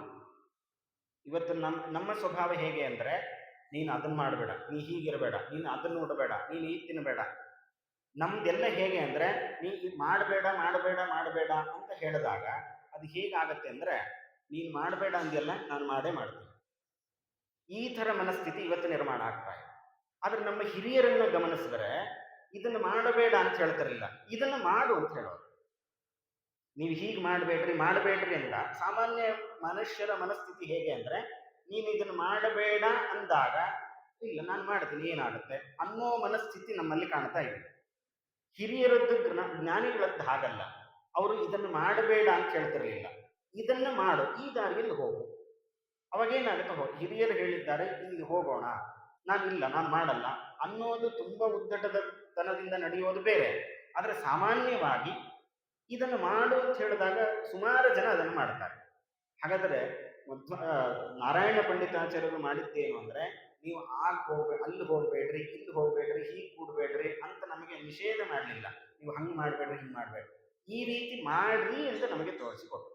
ಇದು ಜ್ಞಾನಿಗಳ ಒಂದು ಲಕ್ಷಣ ಅನ್ನೋದನ್ನ ನಾವು ಅರ್ಥ ಮಾಡಿಕೊಂಡು, ಹಾಗಾದ್ರೆ ನಾವು ಏನು ಮಾಡಬೇಕು ಅನ್ನೋದನ್ನ ಪ್ರಾರಂಭದಲ್ಲಿ ತಿಳಿಸಿ ರಾಮದೇವರ ಕಥೆಯನ್ನು ನಾವು ಕೇಳ್ತಾ ಇದ್ದೇವೆ. ಹಾಗಾದ್ರೆ ರಾಮದೇವರ ಕಥೆಯನ್ನು ಕೇಳಬೇಕಾದಾಗ ನಾವು ಸುಮ್ಮನೆ ರಾಮದೇವರ ಕಥೆ ಹೀಗಿದ್ರು ಅಂತ ಬರೀ ಇಷ್ಟು ತಿಳಿದುಕೊಳ್ಳೋದಲ್ಲದೆ, ರಾಮದೇವರ ಕಥೆ ಇಲ್ಲಿ ತನಕ ಬರಲಿಕ್ಕೆ ಕಾರಣರು ಯಾರ್ಯಾರಾಗಿದ್ದಾರೆ, ಅದರ ಶುದ್ಧತೆಯನ್ನ ಯಾರ್ಯಾರು ನಮಗೆ ತಿಳಿಸಿಕೊಟ್ಟಿದ್ದಾರೆ, ಅವರೆಲ್ಲರ ಸ್ಮರಣೆಯನ್ನು ನಾವು ಮಾಡಿಕೊಳ್ಬೇಕು. ಇವತ್ತು ಉದಾಹರಣೆಗೆ ಸತ್ಯನಾರಾಯಣ ದೇವರ ಪೂಜೆ ಮಾಡಬೇಕಾದಾಗ ನಾರದರ ಸ್ಮರಣೆಯನ್ನು ಅವಶ್ಯ ಮಾಡಬೇಕು. ಇವತ್ತು ನಾವು ಯಾರೂ ಕೂಡ ನಾರದರ ಸ್ಮರಣೆಯನ್ನು ಮಾಡುತ್ತಾನೇ ಇಲ್ಲ. ನಾರದರಿಗೂ ಸತ್ಯನಾರಾಯಣ ಪೂಜೆಗೂ ಸಂಬಂಧ ಏನು ಅಂತ ಕೇಳೋ ಪರಿಸ್ಥಿತಿ ಇದೆ ಇವತ್ತು. ಆದರೆ ಆ ನಾರದರಿಂದಲೇ ನಮಗೆ ಇವತ್ತು ಸತ್ಯನಾರಾಯಣ ದೇವರ ಕಥೆಯಾಗಲಿ ಪೂಜೆಯಾಗಲಿ ಸಿಕ್ಕಿದೆ ಅನ್ನೋದು ತುಂಬಾ ಜನ ಮರೆತು ಹೋಗಿದ್ದಾರೆ. ಅವರ ಪ್ರಾರ್ಥನೆಯನ್ನು ಮಾಡಿ, ಅದರ ಕಥೆಯನ್ನು ವಿಧಿವಿಧಾನಗಳನ್ನೆಲ್ಲ ಕೇಳಿಕೊಂಡು ದೇವರಲ್ಲಿ ಪ್ರಾರ್ಥನೆಯನ್ನು ಮಾಡಿ, ಈಗ ಯಾರ್ಯಾರು ಮಾಡಿದ್ದಾರೆ ಇದನ್ನೆಲ್ಲ ದಾಖಲೆಯನ್ನು ಮಾಡಿ ನಮ್ಮ ತನಕ ಸಿಗುವಂತೆ ಮಾಡಲಿಕ್ಕೆ ಮುಖ್ಯ ಕಾರಣರಾದವರು ನಾರದರು. ಇವತ್ತು ನಾವು ಯಾರು ಸತ್ಯನಾರಾಯಣ ದೇವರ ಪೂಜೆಯನ್ನು ಮಾಡಬೇಕಾದಾಗ ನಾರದರ ಸ್ಮರಣೆಯನ್ನು ಮಾಡಿಕೊಳ್ತೀವಿ. ಬಹುಶಃ ಬೆರಳೆಣಿಕೆ ಇರಬಹುದು, ಅಥವಾ ಅದು ಇಲ್ಲದೇನೋ ಇರಬಹುದು. ಅಂದ್ರೆ ಅಷ್ಟರ ಮಟ್ಟಿಗೆ ನಮಗೆ ಯಾರಿಂದ ಇಷ್ಟೆಲ್ಲ ಸೌಲಭ್ಯ ಸಿಕ್ಕಿದೆ ಅವರನ್ನೇ ಮರೆಯುವಂತಹ ಪರಿಸ್ಥಿತಿಯಲ್ಲಿ ನಾವು ಇವತ್ತಿದ್ದೇವೆ. ಇದು ಆಗಬಾರದು ಅನ್ನೋ ಕಾರಣಕ್ಕೋಸ್ಕರ ನಾರಾಯಣ ಪಂಡಿತಾಚಾರ್ಯರು ಯಾವ ಮೂಲಕ ನಮಗಿದೆಲ್ಲ ಬಂದಿದೆ ಅವರನ್ನೆಲ್ಲ ಸ್ಮರಣೆ ಮಾಡಿಕೊಳ್ತಾ ಇದ್ದಾರೆ. ಹಾಗಾದ್ರೆ ಹನುಮಂತ ದೇವರು, ನಾವು ಶುದ್ಧವಾಗಿ ಮಾತಾಡಬೇಕು, ಸ್ಪಷ್ಟವಾಗಿ ಉಚ್ಚಾರಣೆ ಇರಬೇಕು, ಸರಿಯಾದ ಫಲಗಳನ್ನು ನಾವು ಪಡೆದುಕೊಳ್ಳಬೇಕು ಅಂದ್ರೆ ಮುಖ್ಯ ಪ್ರಾಣ ದೇವರ ಸ್ಮರಣೆ ಅವಶ್ಯವಾಗಿ ಬೇಕು. ಜೊತೆಯಲ್ಲಿ ರಾಮಾಯಣದ ಕಥೆಯನ್ನ ಗೊಂದಲ ಇಲ್ಲದೆ ಯಾವ ರೀತಿ ನಾವು ಅರ್ಥ ಮಾಡಿಕೊಳ್ಳಬೇಕು ಅಂತ ತಿಳಿಸಿರತಕ್ಕಂಥ ಮಧ್ವಾಚಾರ್ಯರ ಅನುಗ್ರಹವನ್ನು ನಾವು ಪಡೆದುಕೊಳ್ಳಬೇಕು. ತಾತ್ಪರ್ಯ ನಿರ್ಣಯದ ಮೂಲಕ ನಮಗೆ ನಿರ್ಣಯವನ್ನು ಹಾಕಿಕೊಟ್ಟಿದ್ದಾರೆ, ಆ ಘಟನೆಗಳನ್ನು ಹೇಗೆ ನಾವು ಅರ್ಥ ಮಾಡಿಕೊಳ್ಳಬೇಕು ಅಂತ. ಹಾಗಾದರೆ ಇವತ್ತು ನಾವು ಒಂದು ಹಂತದಲ್ಲಿ ರಾಮದೇವರ ಲೀಲೆಗಳನ್ನ ಸರಿಯಾದ ಕ್ರಮದಲ್ಲಿ ಅಭ್ಯಾಸ ಮಾಡ್ತಾ ಇದ್ದೀವಿ ಅಂದ್ರೆ ಅದಕ್ಕೆ ಕಾರಣ ಮಧ್ವಾಚಾರ್ಯರು. ಹಾಗಾಗಿ ಅಂತಹ ಮಧ್ವಾಚಾರ್ಯರ ನಮಸ್ಕಾರವನ್ನ ಮಾಡಬೇಕಾಗಿದೆ. ಜೊತೆಗೆ ತ್ರಿವಿಕ್ರಮ ಪಂಡಿತಾಚಾರ್ಯರು ಈ ಸಂಗ್ರಹ ರಾಮಾಯಣವನ್ನ ರಚನೆ ಮಾಡಿರುವಂತಹ ನಾರಾಯಣ ಪಂಡಿತಾಚಾರ್ಯರಿಗೆ ತಂದೆ, ಜೊತೆಗೆ ಮಧ್ವಾಚಾರ್ಯರ ಅನೇಕ ವಿಚಾರಗಳನ್ನು ದಾಖಲೆಯನ್ನು ಮಾಡಿ ಮಧ್ವಾಚಾರ್ಯರಿಗೆ ಅತ್ಯಂತ ಪ್ರೀತಿಪಾತ್ರರಾದ ಶಿಷ್ಯರಲ್ಲಿ ತ್ರಿವಿಕ್ರಮ ಪಂಡಿತಾಚಾರ್ಯರು ಕೂಡ ಒಬ್ಬರು. ಹಾಗಾದ್ರೆ ಅಂತಹ ಗುರುಗಳ ತಂದೆಯ ನಮಸ್ಕಾರ ನಾವೆಲ್ಲರೂ ಮಾಡಬೇಕು ಅನ್ನೋದನ್ನು ತಿಳಿಸಿಕೊಡ್ತಾ, ಜೊತೆಗೆ ಅನೇಕ ಕೋಟಿ ಸಂಖ್ಯೆಯಲ್ಲಿ ಇರತಕ್ಕಂತಹ ಮೂಲ ರಾಮಾಯಣವನ್ನ 24,000 ಶ್ಲೋಕಗಳಲ್ಲಿ ಸಂಗ್ರಹ ಮಾಡಿ ಕೊಟ್ಟಿರತಕ್ಕಂತಹ ವಾಲ್ಮೀಕಿ ಋಷಿಗಳು. ಅಂತಹ ವಾಲ್ಮೀಕಿ ಋಷಿಗಳ ಸ್ಮರಣೆಯನ್ನು ನಾವು ಅವಶ್ಯ ಮಾಡಬೇಕಾಗಿದೆ. ವೇದ ಪ್ರಾಚೇತಸಾತ್ ಆಸೀತ್ ಸಾಕ್ಷಾತ್ ರಾಮಾಯಣ ಆತ್ಮನ ಅಂತ. ಈ ವಾಲ್ಮೀಕಿ ಋಷಿಗಳ ರಾಮಾಯಣ ಹೇಗಿದೆ ಅಂತಂದ್ರೆ, ವೇದ ತಾನು ಇನ್ನೊಂದು ರೂಪವನ್ನು ಪಡೆಯಬೇಕು ಅಂತ ಅಪೇಕ್ಷೆ ಪಟ್ಟು ರಾಮಾಯಣ ರೂಪದಲ್ಲೇ ಬಂದಿದೆ ಅಂತ. ಪ್ರಾಚೇತಸಾತ್ ಅಂದ್ರೆ ಪ್ರಚೇತ ಋಷಿಗಳ ಕುಲದಲ್ಲಿ ಬಂದಿರತಕ್ಕಂತಹ ವಾಲ್ಮೀಕಿ ಋಷಿಗಳಿಂದ ವೇದವೇ ರಾಮಾಯಣವಾಗಿ ಮಾರ್ಪಾಡಾಗಿದೆ ಅಂತ ಹೇಳ್ತಾರೆ. ಅಂದ್ರೆ ಅಷ್ಟು ಮಾನ್ಯತೆಯನ್ನು ಪಡೆದಿರತಕ್ಕಂಥದ್ದು ರಾಮಾಯಣ, ವಾಲ್ಮೀಕಿ ರಾಮಾಯಣ. ಆ ವಾಲ್ಮೀಕಿ ರಾಮಾಯಣವನ್ನು ಇಟ್ಟುಕೊಂಡು ಎಷ್ಟೆಲ್ಲ ಸಾಹಿತ್ಯಗಳು ಬಂತು ಅಂದ್ರೆ ಅದಕ್ಕೆ ಲೆಕ್ಕವೇ ಇಲ್ಲ, ಅಷ್ಟು ಸಾಹಿತ್ಯ ಬಂದಿದೆ. ಸಂಸ್ಕೃತದಲ್ಲಾಗಿರ್ಬೋದು, ಬೇರೆ ಬೇರೆ ಭಾಷೆಗಳಲ್ಲಿ, ಆಯಾ ಪ್ರಾಂತೀಯ ಭಾಷೆಗಳಲ್ಲೂ ಕೂಡ ರಾಮಾಯಣ ಬರೆಯುವಷ್ಟು ಬೆಳವಣಿಗೆ ಬಂದಿದೆ ಅಂತಂದ್ರೆ ಅದಕ್ಕೆ ಮೂಲ ಕಾರಣ ವಾಲ್ಮೀಕಿ ಋಷಿಗಳು. ಹಾಗಾದ್ರೆ ಇವತ್ತು ರಾಮಾಯಣದಲ್ಲದೇನೆ ಬೇರೆ ಬೇರೆ ಗ್ರಂಥಗಳ ಮೂಲಕ, ಕಾವ್ಯಗಳ ಮೂಲಕ ರಾಮನ ಇನ್ನೂ ಅನೇಕ ಗುಣಗಳನ್ನು ನಾವು ತಿಳಿದುಕೊಡ್ತಾ ಇದ್ದೇವೆ ಅಂದ್ರೆ ಅದಕ್ಕೆ ಮೂಲ ಕಾರಣ ವಾಲ್ಮೀಕಿ ಋಷಿಗಳು. ಹಾಗಾಗಿ ಅಂತಹ ವಾಲ್ಮೀಕಿ ಋಷಿಗಳನ್ನು ಕೂಡ ಸ್ಮರಣೆ ಮಾಡಿಕೊಂಡು ಅವರಿಗೆ ನಮಸ್ಕಾರವನ್ನು ಸಲ್ಲಿಸಿ ಆಮೇಲೆ ನಾವು ಗ್ರಂಥದಲ್ಲಿ ಪ್ರವೇಶ ಮಾಡಬೇಕು ಅನ್ನೋದನ್ನ ತಿಳಿಸ್ಲಿಕ್ಕೆ ಇಷ್ಟೆಲ್ಲ ಪೂರ್ವಪೀಠಿಕೆಯನ್ನ ತಿಳಿಸಿಕೊಡ್ತಾ ಇದ್ದಾರೆ. ಇದಾದ ಮೇಲೆ ಪ್ರಾರಂಭ ಮಾಡುವಾಗ ಏಕಾಏಕಿ ರಾಮಾಯಣದ ಕಥೆಯನ್ನ ಪ್ರಾರಂಭ ಮಾಡದೆ ಸೃಷ್ಟಿಯ ವಿಚಾರಗಳನ್ನ ತಿಳಿಸಿಕೊಂಡು ಬರ್ತಾನೆ. ನಾರಾಯಣ ರೂಪದಿಂದ, ಪದ್ಮನಾಭ ರೂಪದಿಂದ ಪರಮಾತ್ಮ ತಾನು 4 ರೂಪಗಳನ್ನ ಸ್ವೀಕಾರ ಮಾಡುತ್ತಾನೆ. ಪ್ರದ್ಯುಮ್ನ, ಸಂಕರ್ಷಣ, ವಾಸುದೇವ, ಅನಿರುದ್ಧ. ಆ ಒಂದೊಂದು ರೂಪದಿಂದ ಒಂದೊಂದು ಕೆಲಸಗಳನ್ನು ತಾನು ಮಾಡುತ್ತಾನೆ. ಆಮೇಲೆ ಆ ಮೂಲಕ ಬ್ರಹ್ಮಾಂಡದ ಒಳಗಡೆ ತಾನು ಪ್ರವೇಶವನ್ನು ಮಾಡಿ ಬ್ರಹ್ಮದೇವರ ಸೃಷ್ಟಿ, ಮಹತ್ತತ್ವ, ಅಹಂಕಾರ ತತ್ವ, ಈ ರೀತಿಯಾಗಿ ಸೃಷ್ಟಿಯನ್ನು ಮಾಡಿ ಆ ಮಹತ್ತತ್ವದಿಂದ ಅಹಂಕಾರ ತತ್ವ ಅಂದ್ರೆ ರುದ್ರದೇವರ ಸೃಷ್ಟಿಯಾಗಿದೆ. ಆ ಅಹಂಕಾರ ತತ್ವದಲ್ಲಿ ಮತ್ತೆ 3 ರೀತಿ, ವೈಕಾರಿಕ, ತೈಜಸ, ತಾಮಸ ಅಂತ. ಅದರಲ್ಲಿ ದೈವಾನ್ ದೇಹಾನ್ ಮನಃಖಾನಿ ಕಂಚಸತ್ ತ್ರಿವಿಧಾತ್ಮತಃ. ದೇವತೆಗಳಿಗೆ ಸಂಬಂಧಪಟ್ಟ ಇಂದ್ರಿಯ, ಮನಸ್ಸು, ಆಕಾಶ, ಹೀಗೆಲ್ಲ ಸೃಷ್ಟಿಯನ್ನ ವಿಸ್ತಾರ ಮಾಡಿ ಆ ಮೂಲಕ ಅಲ್ಲಿ ತಾನು ರಾಮದೇವರಾಗಿ ಬರಲಿಕ್ಕೆ ಏನೆಲ್ಲ ವ್ಯವಸ್ಥೆಗಳು ಬೇಕೋ ಅದನ್ನೆಲ್ಲ ತಾನು ಮಾಡಿಕೊಂಡಿದ್ದಾನೆ ಅನ್ನೋ ವಿಚಾರಗಳನ್ನೆಲ್ಲ ತಿಳಿಸಿಕೊಡುತ್ತಾರೆ. ಅಂತಹ ಬ್ರಹ್ಮದೇವರ ಮಕ್ಕಳಾಗಿ ರುದ್ರದೇವರು ಹುಟ್ಟುತ್ತಾರಂತೆ. ಕ್ರೋಧ, ಸಿಟ್ಟು ಬಂದಿದೆ. ಆ ಸಿಟ್ಟಿನಿಂದ ಹುಟ್ಟಿದಾಗ ರುದ್ರದೇವರ ಅವತಾರ ಆಗಿದೆ. ರುದ್ರದೇವರಿಗೆ ಹೇಳ್ತಾರೆ ಸೃಷ್ಟಿಯನ್ನ ಮಾಡು ಅಂತ. ಅವರು ಇಡೀ ಭೂತಗಳನ್ನ ಸೃಷ್ಟಿ ಮಾಡೋದು. ಅದನ್ನು ನೋಡಿ ಬ್ರಹ್ಮದೇವರಿಗೆ ಚಿಂತೆಯಾಯಿತು, ಇಂತಹ ಭೂತಗಳನ್ನು ಇಟ್ಕೊಂಡು ಏನು ಮಾಡೋದು ಅಂಥೇಳಿ ರುದ್ರದೇವರಿಗೆ ಆದೇಶ ಮಾಡ್ತಾರಂತೆ. ಇವರು ಯಾರೂ ಕೂಡ ಊರು ಒಳಗೆ ಬರಬಾರ್ದು, ಇವ್ರನ್ನೆಲ್ಲ ಕರ್ಕೊಂಡು ಹೋಗಿ ನೀನು ಅಲ್ಲಿ ಕಾವಲಾಗಿ ನಿಂತು ಇವ್ರು ಯಾರೂ ಹೊರಗಡೆ ಬರದೇ ಇರುವಂತಂದ್ರೆ ಊರಿನ ಒಳಗಡೆ ಪ್ರವೇಶ ಮಾಡದಂತೆ ನೀನೇ ಕಾವಲಾಗಿರಬೇಕು ಅಂತ ಹೇಳಿದಾಗ ಈ ಕಾರಣದಿಂದ ರುದ್ರದೇವರು ಸ್ಮಶಾನದಲ್ಲಿ ವಾಸ ಮಾಡುತ್ತಾರೆ ಅಂತ ಅನಿಸ್ಕೊಂಡಿದ್ದಾರೆ. ಅಂದ್ರೆ ಅವರು ತಮಗೋಸ್ಕರ ಇರುವಂಥದ್ದಲ್ಲ, ಅವರ ಹೆಸರನ್ನು ಹೇಳಿದ್ರೆ ನಾವು ಮಂಗಳರಾಗ್ತೇವೆ ಅನ್ನೋ ಕಾರಣಕ್ಕಾಗಿ ರುದ್ರದೇವರಿಗೆ ಶಿವ ಅಂತ ಹೆಸರು. ಅವರು ಅಶಿವರಲ್ಲ, ಅವರು ನಮ್ಮಲ್ಲಿರತಕ್ಕಂತಹ ಅಮಂಗಳವನ್ನು ನಾಶ ಮಾಡತಕ್ಕಂತಹ ಮಂಗಳ ಸ್ವರೂಪರು. ನಮಗೆ ಮಂಗಳವನ್ನು ಉಂಟು ಮಾಡಬೇಕು ಅನ್ನೋ ಕಾರಣಕ್ಕೋಸ್ಕರ ಸ್ಮಶಾನದಲ್ಲಿ ವಾಸ ಮಾಡ್ತಾ ಇವತ್ತು ಪ್ರತಿನಿತ್ಯದಲ್ಲಿ ರುದ್ರದೇವರ ಸ್ಮರಣೆಯನ್ನು ನಾವು ಮಾಡಿಕೊಳ್ತೀವಿ. ಅಪಸರ್ಪಂತು ತೇ ಭೂತ ಏ ಭೂತ ಭೂಸಂಸ್ಥಿತಾ ಏ ಭೂತ ವಿಘ್ನಕರ್ತಾರ ತೇನ ಶಂತು ಶಿವಾಜ್ಞಯ. ಯಾವುದೇ ಭೂತ ಪ್ರೇತಗಳ ತೊಂದರೆ ಆಗ್ತಾ ಇದೆ ಅಂತಂದ್ರೆ ರುದ್ರದೇವರ ಉಪಾಸನೆಯನ್ನು ಮಾಡಿದ್ರೆ ಅವರ ಅನುಗ್ರಹದಿಂದ ಈ ಎಲ್ಲ ಭೂತಗಣಗಳನ್ನ ನಾವು ದೂರ ಮಾಡಿಕೊಳ್ಳಬಹುದು. ಆ ಕಾರಣದಿಂದ ಅವರು ಮುಂದೆ ಭೂತಗಣಗಳನ್ನು ಹಿಡಿದುಕೊಂಡು ತಾವು ಹೋಗ್ತಾರೆ. ಆಮೇಲೆ ಸೃಷ್ಟಿ ಮಾಡಿದ್ದು ಸ್ವಯಂಭೂವನ್ನು ಶತರೂಪಾದೇವಿ ಅಂತ. ಅವರಿಂದ ವಂಶ ವಿಸ್ತಾರ ಅದು ಬೆಳೆದುಕೊಂಡು ಬರುತ್ತೆ.